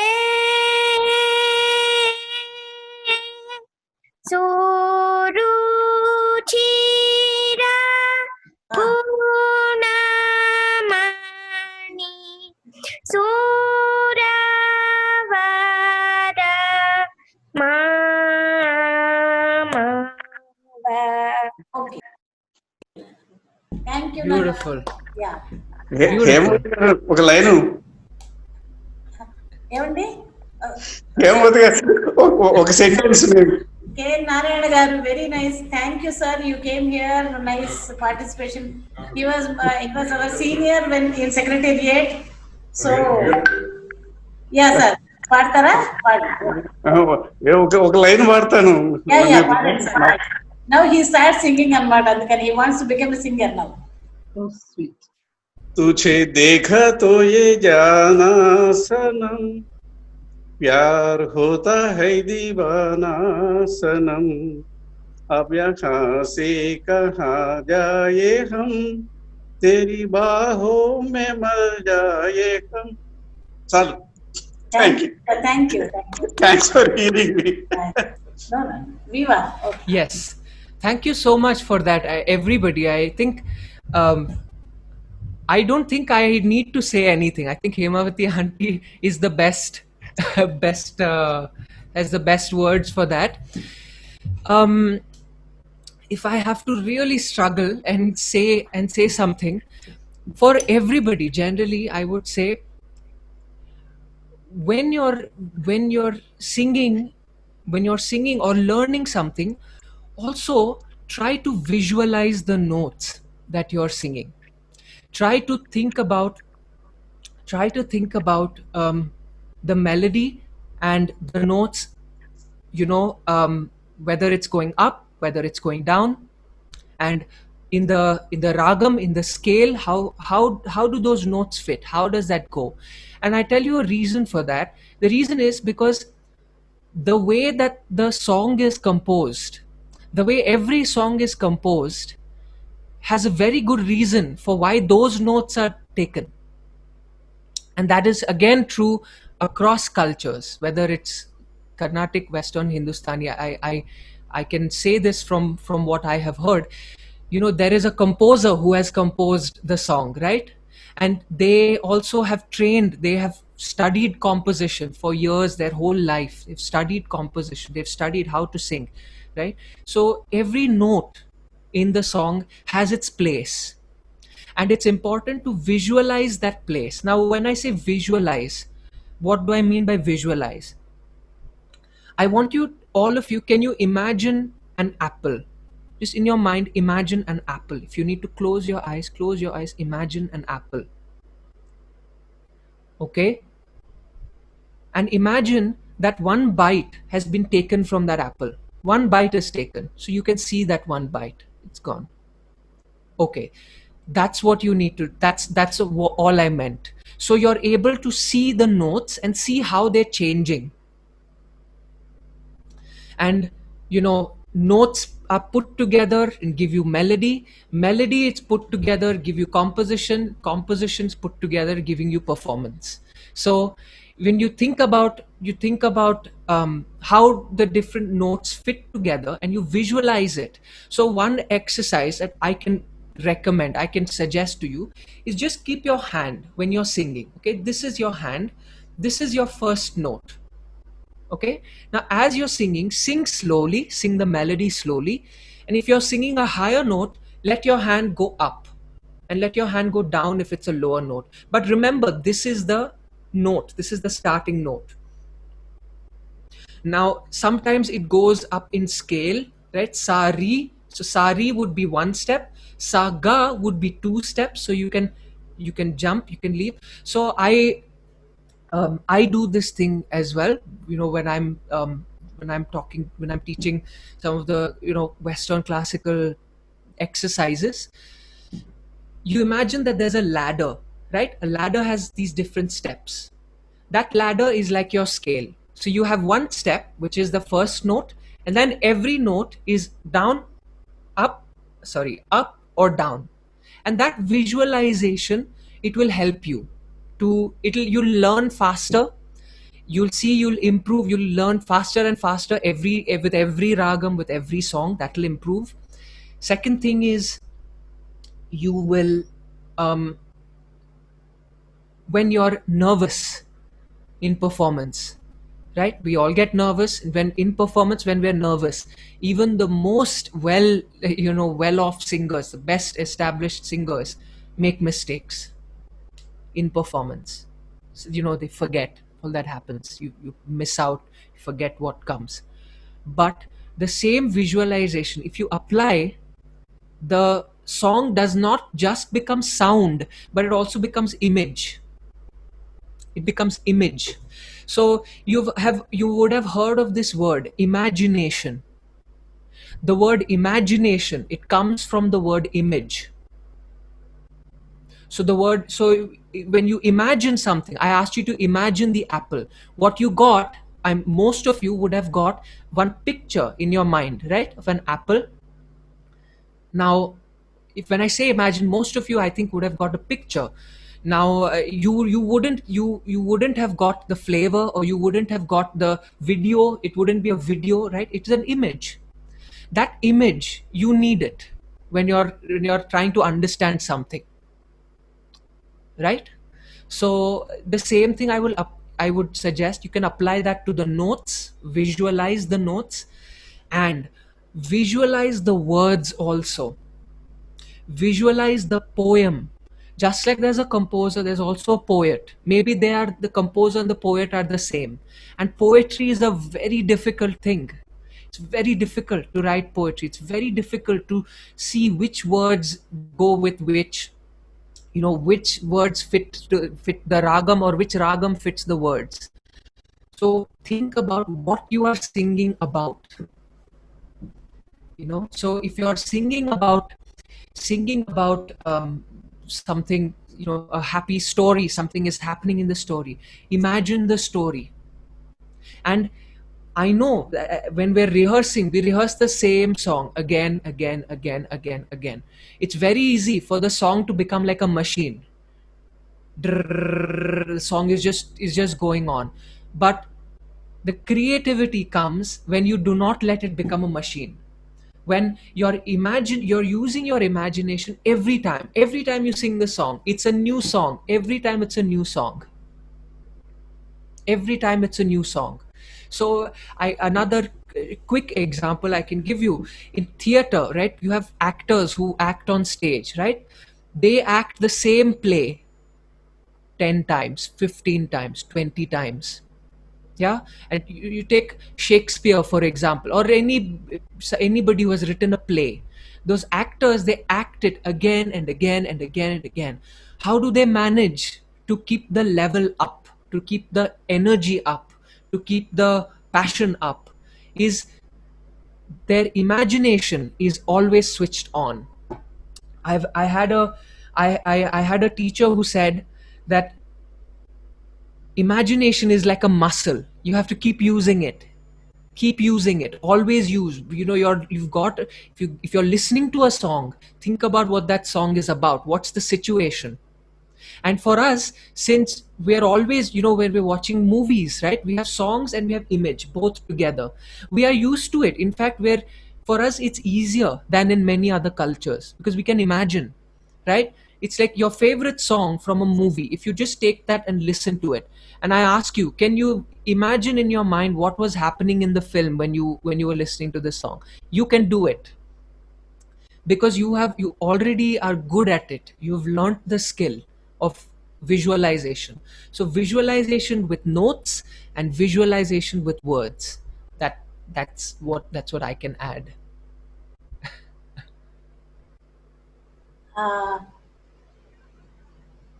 ఈరోజు మీటింగ్లో my very close friend Sasikala, a very great senior singer, and she has a school like Lakshmanachari Music College. And that name they teach. On her brother's name they started, and they are giving training to many students. Shashi, are you there? Yeah. Namaste. Namaste. Say few words. Hi Bindu. Bindu is a very good singer. Both are graded artists and top artists, the A grade artists, and very senior artists. So very happy to see you here. Yeah, please. Shashi. Hi Vishwanath. Vivawasth. Hello, namaste. Hi, namaste. So we are very happy to see you here, and we have spend your time for our kids and more valuable suggestions and the way they have to practice and all. We are very happy. We also learned some things. Thank you so much for that. Me too. Thank you so much. It's amazing. Bindu wants to say something. No, I actually had a doubt which I typed in this. I would. I'm sorry. No issues. I would rather ask you directly. Yes. The main thing, what I from the beginning we've been listening to what you said. The kids, whenever, how much ever they cry or they shout or they do anything, abuse their voice. Actually, literally, they do that. But still, there is nothing like they lose their voice or there are some throat issues or something. That doesn't happen to them. But why, as we grow older and older, does that happen to us? But I mean, is it because of our age or anything, or why do we lose our voice, throat issues and all? We get them, right? Why does that happen? Yes, that's a very good question. So, yes. So to answer that, I had mentioned two styles of breathing. One of them is where you breathe with the air, with Chest. the expansion of the chest. This breathing style in Western theory and musicology or whatever vocal science is called shallow breathing. It's called shallow breathing, and the reason it's called shallow breathing is because you're using a limited capacity of your lungs as you do this. You in fact don't end up using the lower part of your lungs, the capacity that you have with the lower expansion. So shallow breathing. And if you watch babies, next time when you see, this is homework for everybody. Next time when you see a baby, I just want you to look at their stomachs. You'll see the stomachs rising and falling, and the chest never goes like this. It never goes like this or like this. It's the most beautiful thing. You see a baby, and that is actually the reason why they don't lose their voice, is because their breathing is so perfect. Their bodies are so naturally in tune with their lung capacity, and with it's automatic for them to breathe well. So that's what is known as diaphragmatic breathing. There are videos of this on YouTube. You can look it up. So diaphragmatic breathing is something that we want to try and use. It's also, yes. So the cat calls or the voice breaks that we get is because of the breathing problem only, is it? Voice breaks, you mean? Yeah, when we try to say sa and we get a cat call or something Yes. like that, right? It's all because of the breathing only, right? Yes, yes. It is to do with the breathing. It is to do with the breathing. I would say it is mainly to do with the breathing. What happens with the breathing is if we breathe in incorrect, the muscles in the shoulder and in the neck tighten up as a result of that, and that's what doesn't allow the voice to be free, right? Because the muscles have to be free to move, to vibrate, to change the speed according to the note. So if there is tightness in the neck and in the tongue, especially in the tongue, that tightness is again contributor for this. So it's breathing that leads to tightness, that leads to cracking, that happens.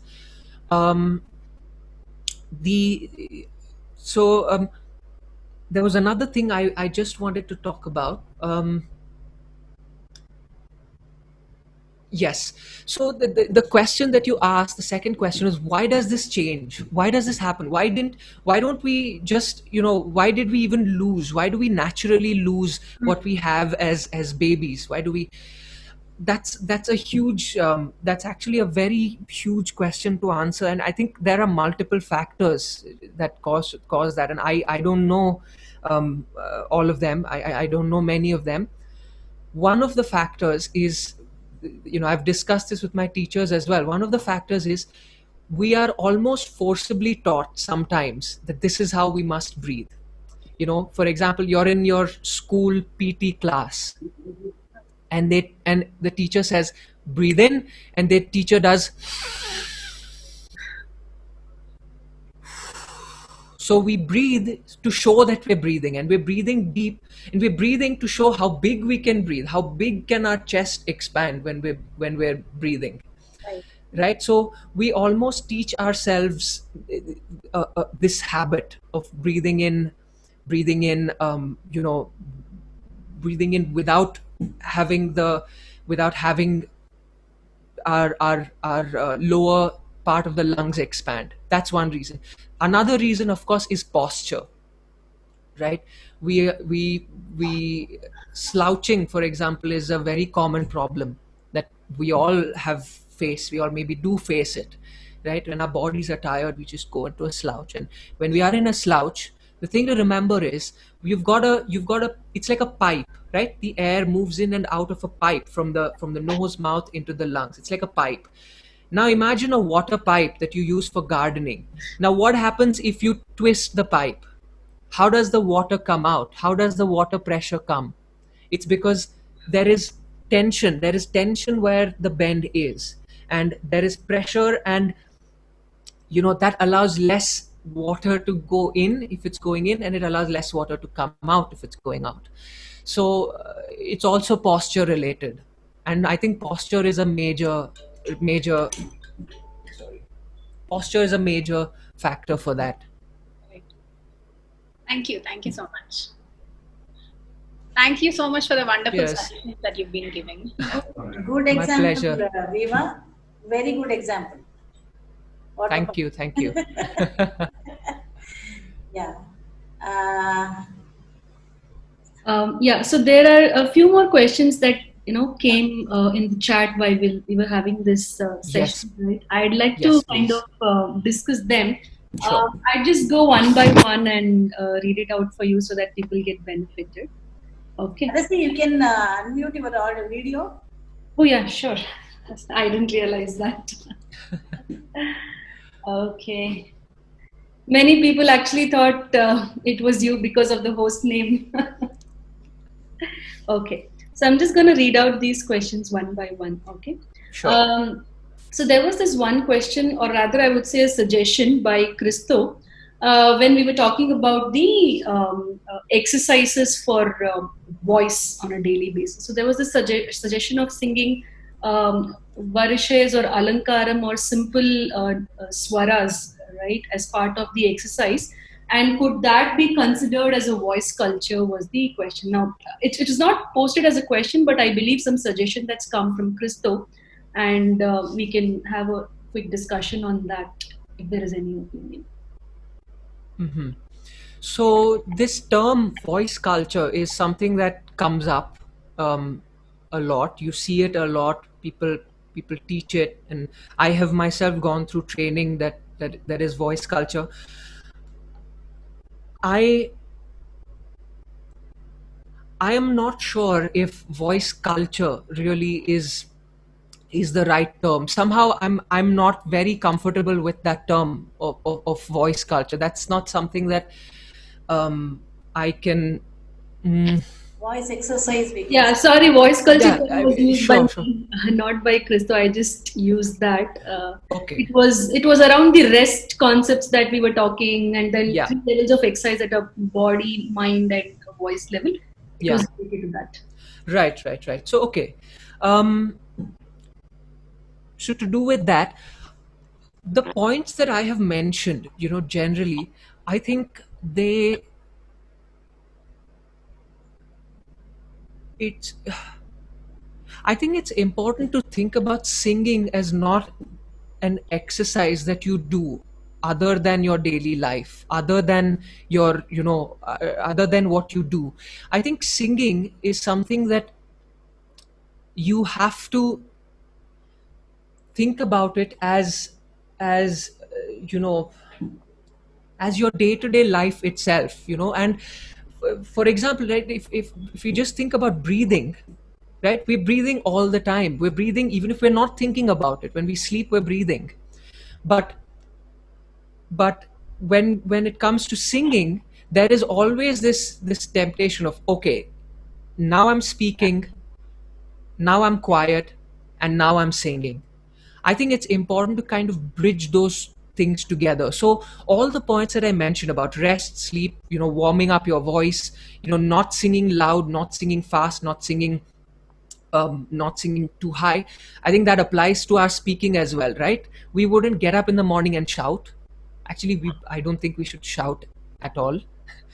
But so I personally do not look at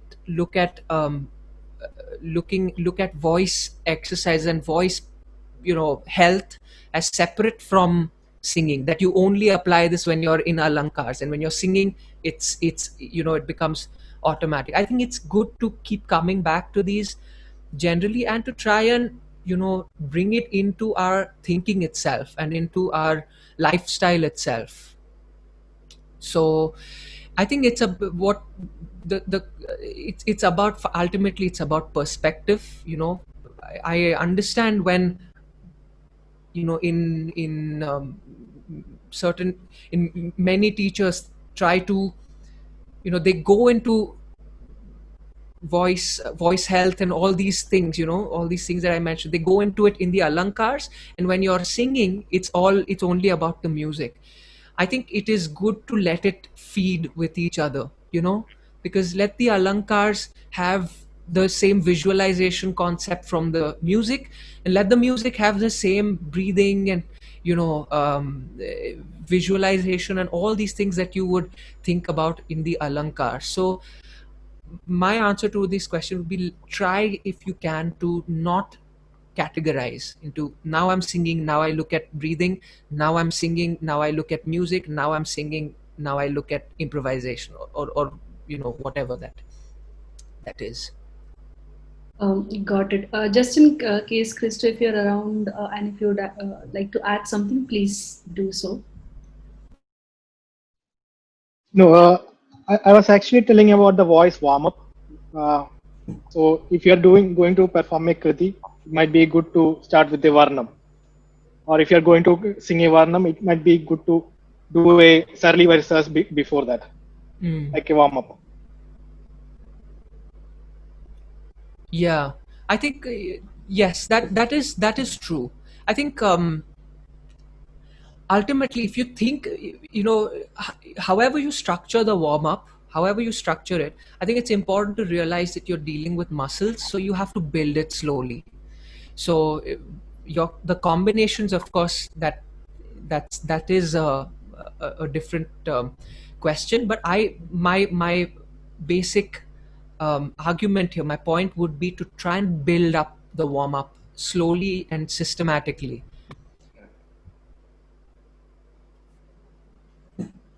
Great. So I'll just move on to the next question we have. We have a question from Swapna, specific around the time of warm up. With basically, like, does practicing at any specific time of the day have any effect? Or making a consistent warm up or practice time at a day. That's the question. Consistent warm up practice time. Personally, I have never been told about having a fixed warm up time. I mean, it's a tough question again. It's a tough question again. I think since our lifestyles these days is erratic, right? Whether we like it or not, we don't often have the luxury to set a specific time. If we do have a specific time, then morning, I think, is the best when you get up. But if you don't have the luxury to do that, then any time is good. And if you don't even have the luxury to do that, thinking about it is good, is necessary. I think if you think about it as part of your system, that I think it's about doing the best that you can do and how much you can manage. That's what I think. Got it. I personally have a follow-up question to this answer. So, there's been a general theory, or, like you said, many people say that singing in the morning time is good. That's when it's, you're able to sing best and all. Is it because that we sleep at night and our vocal cords and muscles get rest, and then, it helps you sing properly and focus on it? Because I believe during the day we keep speaking a lot. Is that a reason? I don't know. I just want to. Yeah, I was the one who asked that question, and I was about to ask the same question as you asked now. Yeah, that's Thank my you. the question I was about to ask. Okay, got it. Yes. I think the thing about sleep time, when you sleep, is, of course, it is a relaxation, right, for your muscles, but there is also tension. There is also tension when you sleep, right? Which is why when you wake up and you stretch, you feel, my body is opening up, right? When you yawn, part of the reason we yawn is so that we relax the muscles, we relax our jaw and relax our neck, relax all these muscles so that they're ready to start breathing without any tension. So of course, our sleep, it enriches the muscles, and it sort of fuels it. But then when you get up, there is still tension. There is still certain amount of tightness that you can carry in the neck. There is tightness you can carry in the shoulders, right? There is tightness in all these parts. Ultimately, singing is what the whole body does, right? The same oxygen you use to breathe in and breathe out goes through the blood as well, right? The whole body is involved. So I think even if the voice is relaxed, it is possible for the body to carry tensions, which is why when you wake up in the morning, I think it's a good idea to warm up then, because I mentioned warming up with a stretch. So that makes sure that your body is not stiff in any way, right? So that could be one reason about waking up in the morning. I think another reason that waking up, practicing in the morning, is to if you think about it, is so that you're prepared to sing anytime in the day. You've got your voice ready. And if you remember, when you wake up in the morning, you might speak, right? You'll speak, and that you'd compromise on your you could compromise on the on your posture and all of those things when you speak, and then when you try to warm up, you've again now got to sort of relax from all those things. So if you warm up at the beginning of the day, it becomes easier to integrate all those things: how you breathe, how you speak, how you walk, your posture. It's really in Western music singing. I can tell you about Western music singing, about opera singing, and musical theater. These styles, they're sung standing up. That you train, you warm up, you sing standing up. And when you're acting, of course, you're doing all kinds of crazy things. You might be hanging from the stage below. You've got different, a set. Maybe you're climbing a ladder as you sing, whatever the story is. But for that system, for example, integrating all these things, your breathing, your posture, and your warm up is important. And I think that's a great idea to just implement generally, even if we're instrumentalists. I mean, this is a good idea for everybody. I think this is something that anybody can get, singer, non-singer, to think about the voice, to think about how it connects with the rest of the body, and how powerful it is, and how useful it is, and how advantageous it is if you have command over it. If you have command over when you're singing high, when you're singing low, when you're speaking high, when you're speaking low, and that helps you with not losing your voice later, later after a few years, right? This also happens a lot when people tend to lose their voices just by speaking as well. They're not even singers, but they've got voices that are, and they're used to shouting, and they're, in a 3-4 years, maybe they've lost their voice. Now their voice becomes feeble, or it needs more effort from them to sing or to speak, right? So I look at it is a kind of integration of all these different things. And that's why maybe Thank you. morning Thank you. is Okay, got it. Thank you for that answer. Thank you so much. Yeah. Moving on. The next question we have is from Sharda Rao. And the question is that, does teaching affect our voice? And does teaching in different shrutis affect our voice?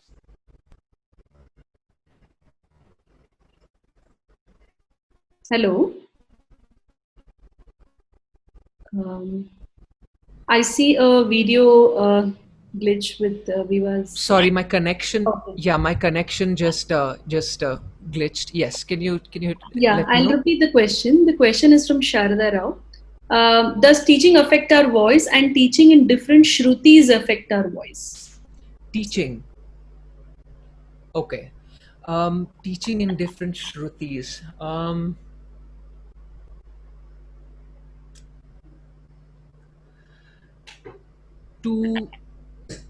To answer this question, to talk about it again, I can share with you some ideas that are followed in Western music. Of course, you may apply it the way you feel it works for you. In Western music, generally, the way that the voice is treated is that there are broadly, I can tell you, there are 4 categories of voices in Western music that are taken. You have the high female voice, the low female voice, the high male voice, and the low male voice. Now this is quite technical, so I again don't want to get into it too much, but there are different voice registers for different singer styles, and broadly speaking, everybody fits into one of these categories. Now there are cases, there are exceptions where people are not sure, they don't go. And the reason for these distinctions is also because opera as a singing style involves acting involves story involves character. So in order to fit singers to particular characters, there is a system of voices, being fit according to their register, their range, their comfortable range. So to talk about Shruti, generally, in my experience learning Hindustani, the Shruti that has been, advised by the teacher, they generally, it's a few notes lower or a few notes higher, but in the same area.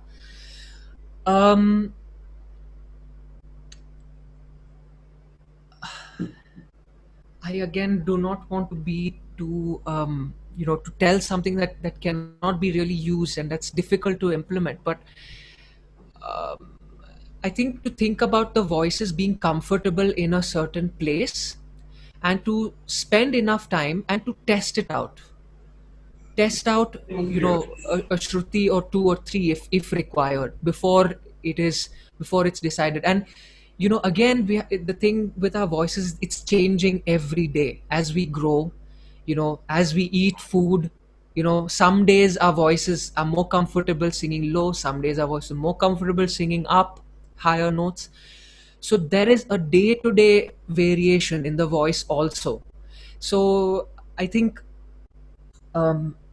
with Shruti, if I had to just make a very humble suggestion, would be to assess, to take time with it, see what works comfortably, and maybe with certain compositions, certain other Shrutis are comfortable, maybe with certain Shrutis are comfortable. So I don't have a very concrete answer to give, but I think there is a certain degree of flexibility required, I would say, because of the day-to-day variations and because of variations across months, right? And how the voice changes, how the voice responds to the training and to our practice. So all those factors. Yeah, so if I understand correctly, it's more of a person to person thing and it could change. And Yes. We should be able to try first sing in different Shrutis and see how comfortable we are. And whichever Yes. Shrutis we are comfortable in those Shrutis, either we can sing or teach, it may not affect. But Yes. if our voice itself is not comfortable in a certain Shruti, and we continue singing or teaching in that particular Shruti, it can damage your voice. Is that Yes, of course. And I think there's another thing more to be said there. How do you know if you're comfortable or not? correct?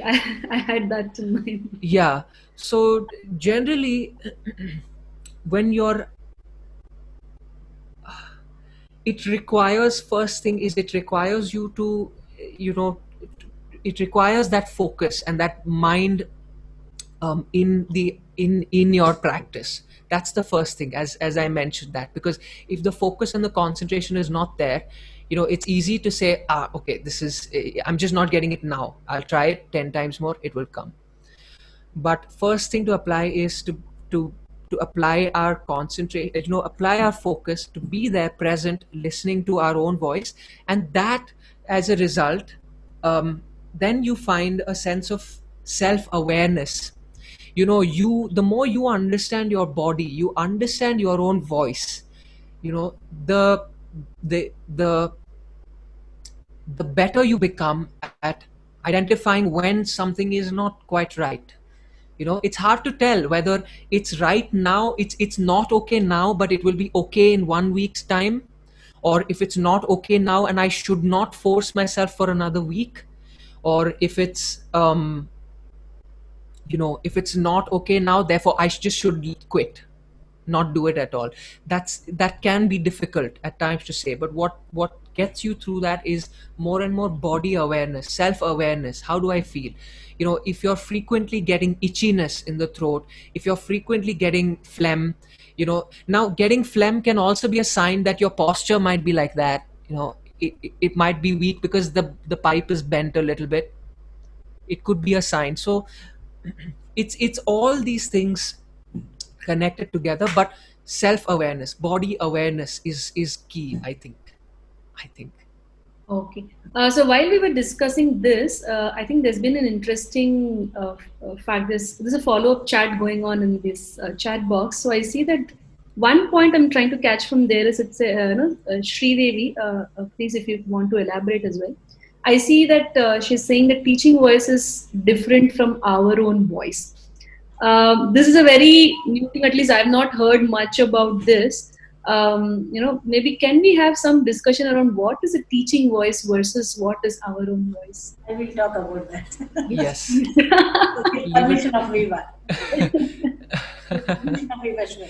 Please. Yes, the experienced teacher. No, it's not like that. So the voice is the same. And as you were telling, I just heard from a big legendary. So first we have to fix our voice in which Shruti our voice fixes. How to? Considering the factor from lower part to 3 octaves up. Any singer, student should sing from Mandrasthai pa lower octave, Samasthai and Tarasthai.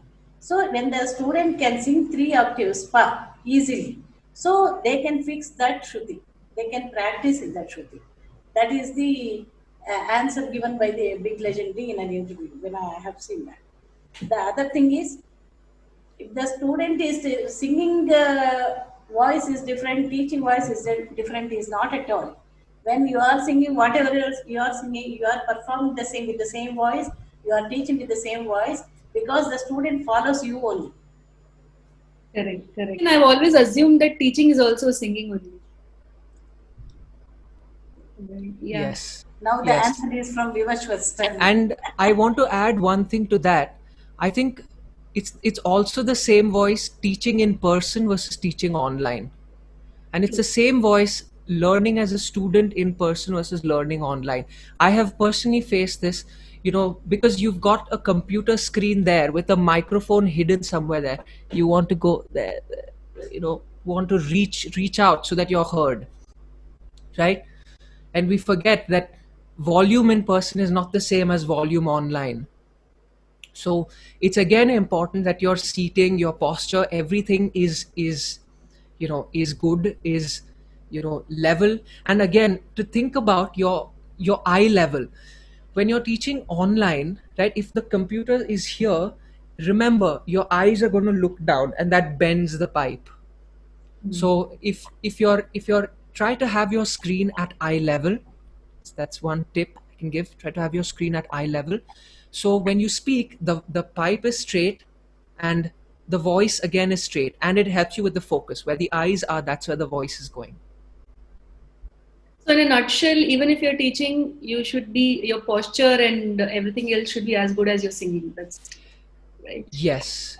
Excuse me, I just have a follow-up question on what ma'am said, Hemavathi ma'am said.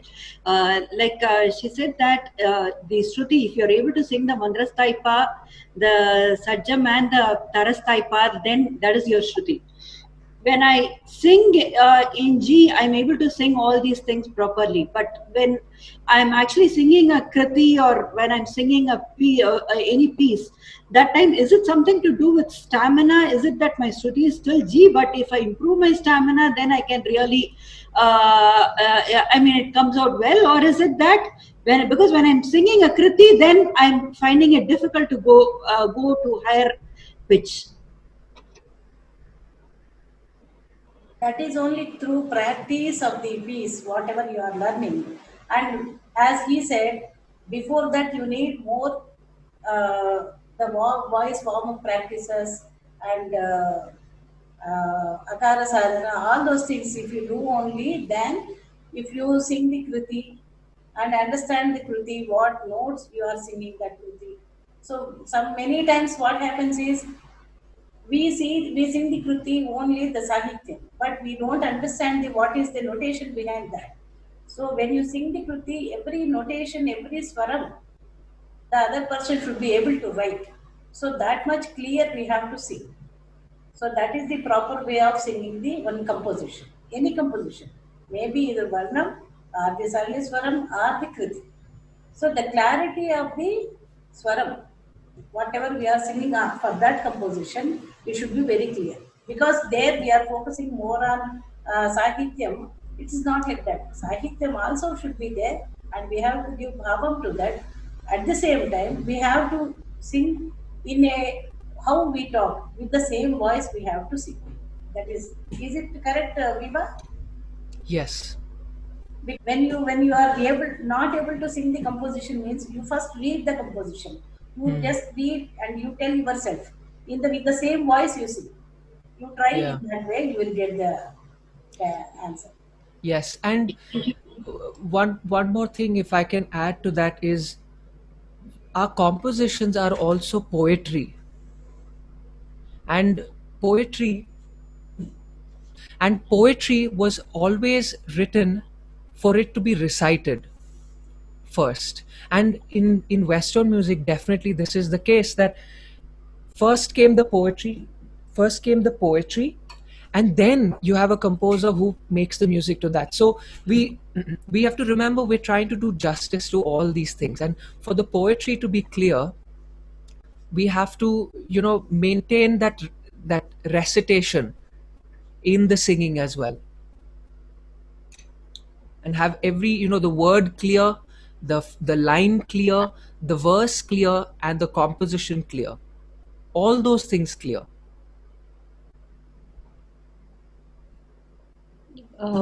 So while we're talking on this topic of Shruti, there's some follow-up comments and questions coming in. I'd like to take this because I personally feel this is one of the most commonly asked things, including Quora and Google. Okay, they have these questions.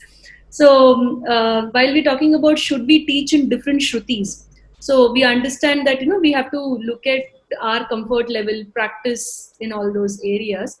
So the question is, let's say a teacher who has a shruti of, let's say, G sharp to A and has a student who is on a higher frequency, for example C and above, right? How does the teacher balance or or ensure the teacher can teach that student, or should the teacher refrain from teaching that student? Especially I would like ma'am also to comment on this, because she's gifted. She teaches in all shrutis, and I've asked her, how do you do this? Many times I've asked her, and then I don't know how she manages to do, but there is no specific answer, at least I could find in Google or Quora, because this question has also come from Christo on chat. But what I generally found on internet is people say that sometimes as a teacher, let's say if the student is on singing in C Shruti and the teacher can somewhere sing, let's say A, right? They try to kind of bring a little down, from C to B or something, and A to thoda, just push it up and try to match it so that it becomes comfortable to the student. But is that all right thing to do? I have no clue. So I'm just tying these two questions here. Hemavathi auntie, if you want to. Okay. I think first thing that I would like to say, I mean, of course, this is clearly, as you said, there is debate on this. There are different sides here. But my personal position would be, keep the learning going. Don't let the shruti be a reason to not teach and to not learn.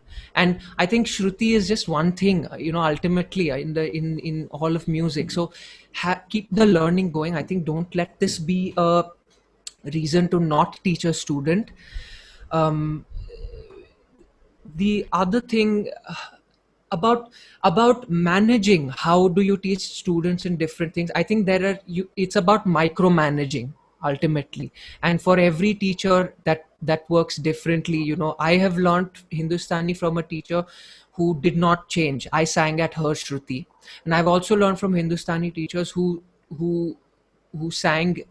taught at my shruti, and I've also learned from Hindustani teachers who, when they sing in their shruti, and then they stop their tanpura. I start my tanpura and sing in my shruti. So we do back and forth, especially online. That has been happening because with teaching online and speaking online as it is, there is, there are problems. It's a struggle. So the least we can do is to try and, be comfortable in our shruti. So it's about micromanaging. I think how you balance things out.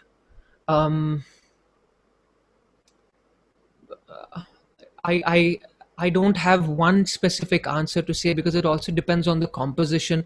There may be some composition where it's easier for the teacher to adjust than the student, some composition where the student is easier to adjust than the teacher. So all I would say is, do not stop the learning because of that.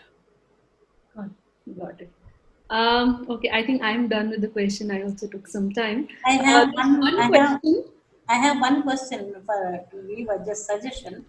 Uh, Now the 13, 14 years, from 11 years to maybe 14, 15 years, the boys gets the voice change and all. During that time, they struggle a lot to sing. So we ask them to sing in a lower, octaves and all. I think you have also crossed that stage.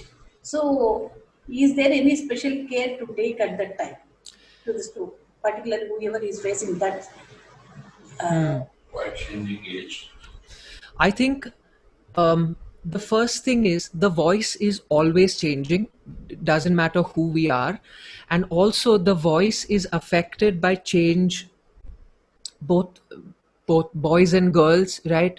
With girls also it happens regularly where there are problems with the voice, and with boys as well, that period of transition where the voice is changing. I think that's a difficult time to really gauge, what's happening and where things are going, because the voice is part of the body and the whole body is changing. So I do not have a specific thing to say about what to do. It's difficult. All I would say is it is difficult to expect things to be, you've learned this, now you'll be able to do it next class. Now you've learned this composition in a year's time, you've learned it, so you've got it. That's a difficult thing to conclude in these periods of change for both boys and girls. So there is a lot of research done on this that everybody can read, how the body changes, how things, how the voice gets affected. So so I think with music, what is great is there's so much to learn, right? When you're not singing as well, there is so much to learn. You can, memorize the pieces. You can think about your improvisation, alankars, or the scales, everything, and learn new things. So I think it's about shifting the priorities as per the challenges. So during that changing period, there is a lot that can be taught, about listening to a lot of music and what's happening there, and to kind of creatively open up the mind and to practice this imagination, this whole imagination business, to work on that. So I think it's about shifting the priorities based on the challenges of that time. Sometimes you're sick, you've got a fever, you've got a cold, and your voice is not present. It's not there. You cannot do the breathing warm-ups that we did. At that time, you have to shift your focus, see what can you do in that time, but to keep the learning going, keep the process going.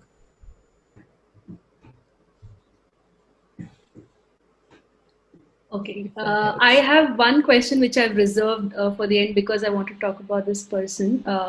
Nagasudha Pranava has been, sharing lot of comments and suggestions throughout the from the beginning. And although there were a lot of suggestions and other things for everyone who saw in chat, this was one particular question. She is a teacher. She is a teacher in the residential school. Okay. I see. Okay. Yeah. So she had given a lot of suggestions, and one question out of it, which I felt is like we've not spoken about, is there any specific warm up or a practice kind of a thing to make your voice comfortable in all three styles? That's something I wanted to bring it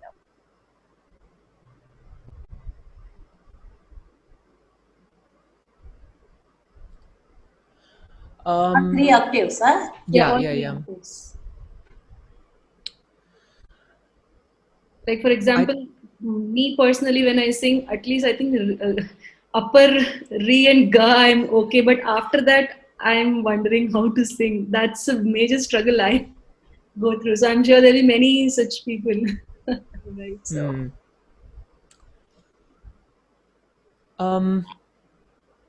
I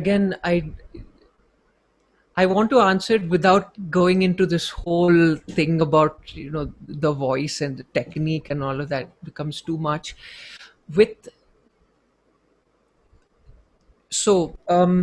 One thing that I can add to the breathing process that I mentioned, that your belly, where your lower arm is, that's where you want the expansion. There is also this idea in singing, which is known as support. In Western music, it is called support, and what that idea is, in a nutshell, is to is to is to regulate the voice using the muscles in the abdomen and in the lower back. Okay, I don't.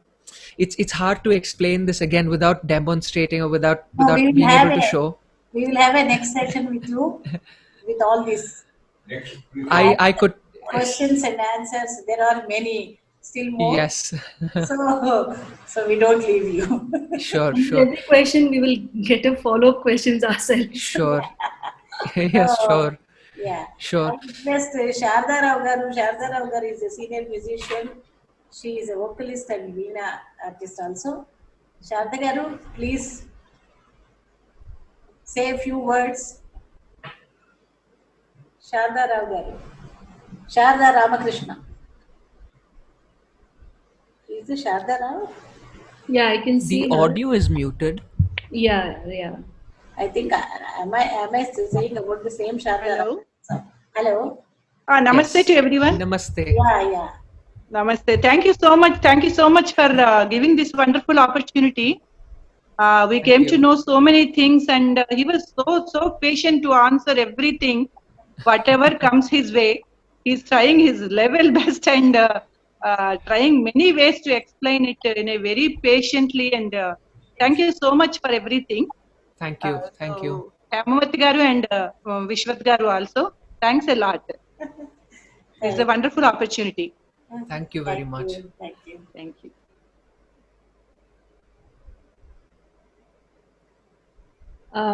So that is all we had from question and answers for today. But I think many people have so many other things to discuss. We can. I'm requesting Rama Devi from Malkajgiri. Rama Devi garu. She is a very, very close friend, best friend of mine. Rama Devi, please. Because Chala Mandiki tan teaches, she teaches a lot, many students, and very nicely they sing. Rama Devi, are you there? Hello? I think she left it, huh? I think no one has left. I have not seen anyone leaving. No, the number came down. Number has come down. Okay. But I think we were houseful today. Yeah. I swear. 100 and few more people were waiting to join at that point. Few could not join today. Few could not join. And we were say a few words about today, how it was there, and so. For me, I'm still struggling to digest the number of people that were on the Zoom call. I think it's outstanding. I've never been on such big a Zoom call. And I'm also equally amazed at what, can be done. Although we are, there is this struggle, but it can be done. And I'm happy to take, answer any more questions. I'll just put in my email address into the chat box, so you can email me as well. And I am happy to take questions, but I think for all the questions that I could not answer, if I can give one thing that might help, is if you're not sure, try it out. I would say, if you're not sure, is it this, is it that? If you're not sure what works, what's the best way? The best way to find anything, I think, is to try it out. And ultimately, the best answers that will come are the ones that will come when you're in your space, making what you're making, doing what you're doing, and the answer shows up. You go, oh, okay, that's how I do this. That's how it needs to be done. and why that is because because number one, that's the most motivating thing. Motivation is never a problem. It's the most motivating thing when you find your own answer. And the second thing is that really helps you with the whole body awareness thing, to really understand, is this the right scale? Is this the right song? Is this the right time of the day? Is this the right thing to do in my warm up? Am I feeling that something is uncomfortable? The best way to know is to try it out a few times. So I think besides that, of course, questions are great. And my email address, yes. So it's viva4896@gmail.com. viva4896@gmail.com. So if you have any questions that you want to email it to me that we couldn't talk about because of time or anything, then that's what I can do. Chandu, very senior citizen in our family now. So, and she was a musician, now stopped singing, but she used to sing a lot. So, to say a few words, Chandu. I also want to just thank Hemavathi auntie also for this, because this is completely her initiative, and she has been, she has been encouraging me to do this, and telling me what to expect, and how can I prepare, and with all those things, and just generally throughout all the advice and all the help that auntie has given. So thank you to Hemavathi auntie, and I'm so happy that I could share something to everyone here, and I think this is for Chandri also. We want more sessions from you. Next, we want to listen your voice also. Nagaraj is telling continuously. Yeah. He sings very, very nicely. Can you just sing few lines for us just now? Just a few lines. Just a few lines. I'll try. My main area is of course Western classical singing, and right now that's what I am teaching, and that is difficult to demonstrate over Zoom like this and without the accompaniment and all of that. I will just sing a few lines. This is not an example of all the tips and things that I shared. So yes. Okay, I'll just sing a few lines from a song that I really like. And this is a song that Shubha Mutkal has one version, Hariharan has another version. This is called Piya Tora Kaisa Abhiman.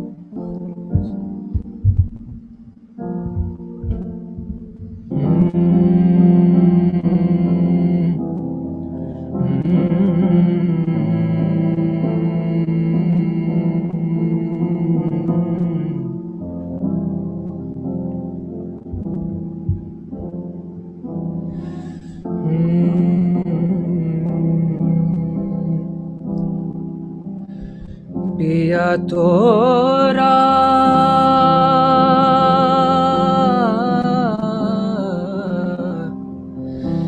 Piya Tora Kaisa Abhiman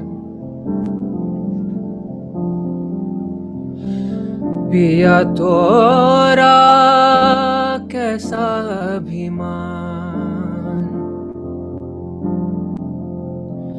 Piya Tora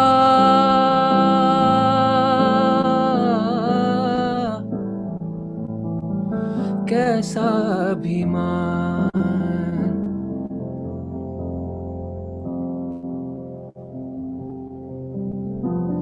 Sagan savan laye Kadam bahar Mathura se dhuli laye Charo kahar Saghan savan lai कदम बहार मथुरा से ढोली लाए चारों का हार नहीं आए नहीं आए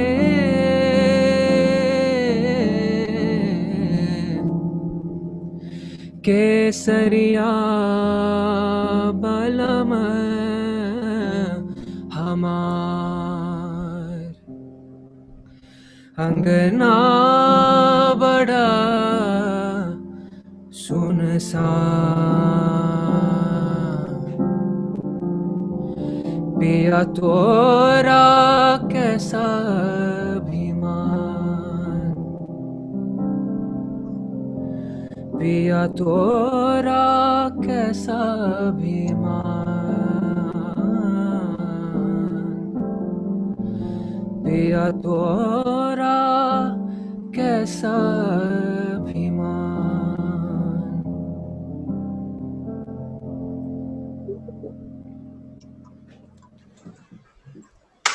Thank you. Thank you.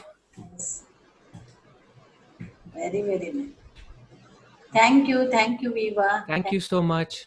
We have taken much time. Continuously, we're talking and giving answers patiently.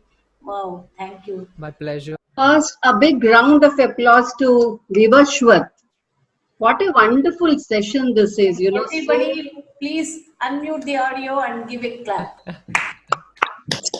Thank you. Thank you.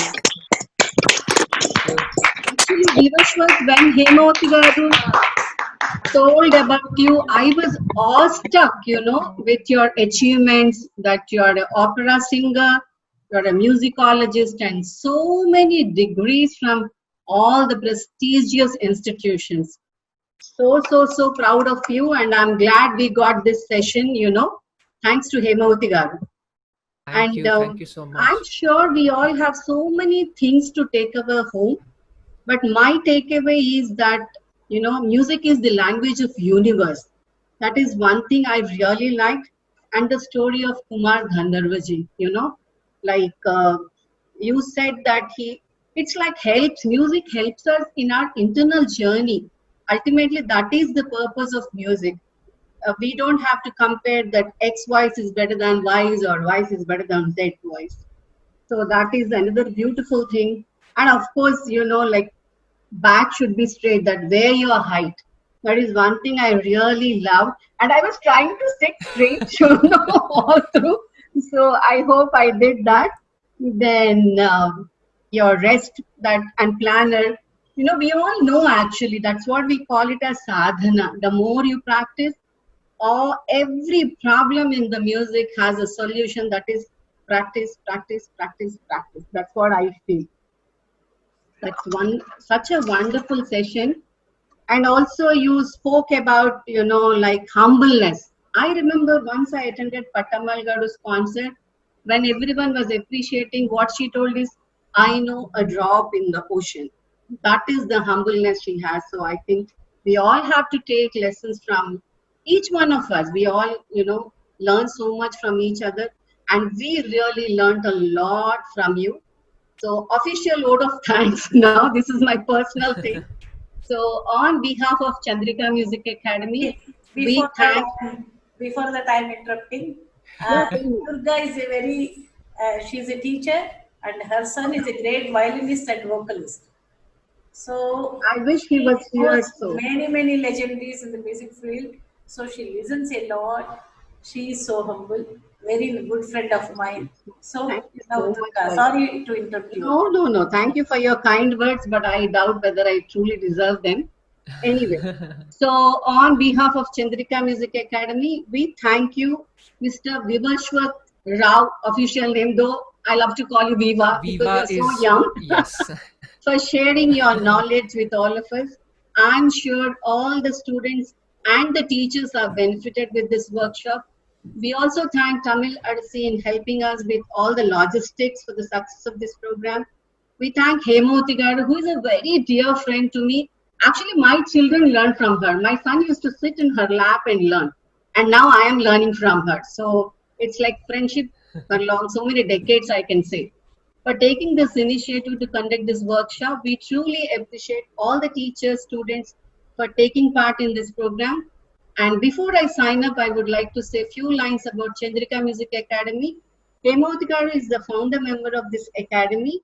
She's a very passionate teacher, which I can vouch for. She shares her knowledge in both classical, vocal, and violin, and also Lalta Sangeetam, that is the light music. She has students across the globe. She has conducted many programs, workshops, and seminars. She has also written a theory book for Sangeet Visharada course in English.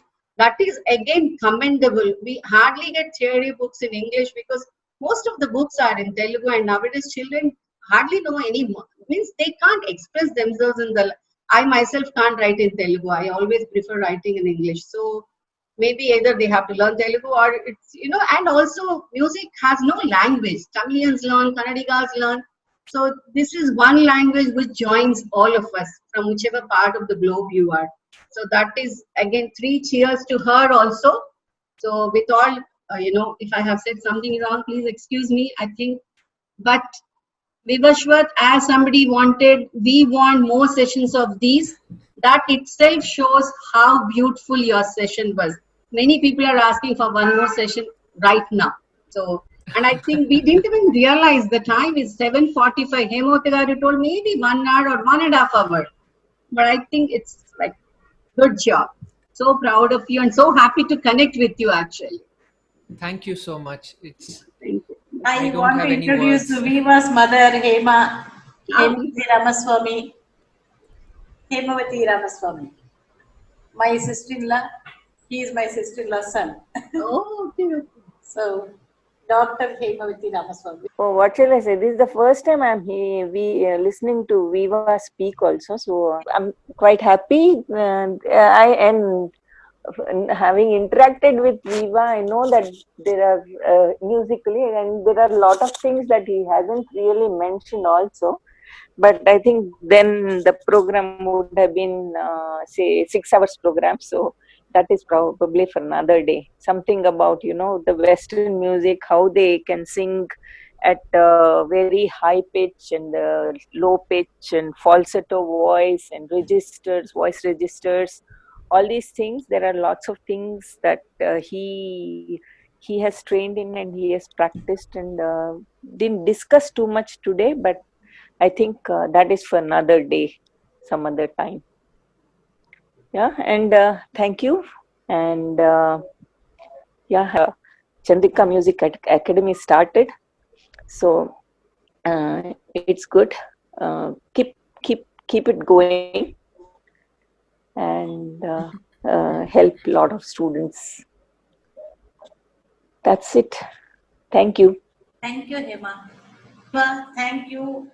Tamil particularly for you. I know, she's the showstopper, I should say. See, I would have not done this program. Yeah. Without you, I think it would, maybe next time we should have a bit, I don't know what you call, more. Many of my friends are messaging. We are not able to, come more than 100 are not allowed, whatever, I don't know. Yeah, few could not attend it. Yes.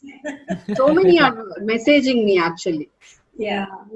We didn't. I at least I did not anticipate that we will be houseful first of all in these. Yes. So I had it prepared. in my mind. So it may happen. So it happened today. Zoom in the US, Zoom headquarters, there'll be a pop-up there saying there was a class that needs more openings. Yeah.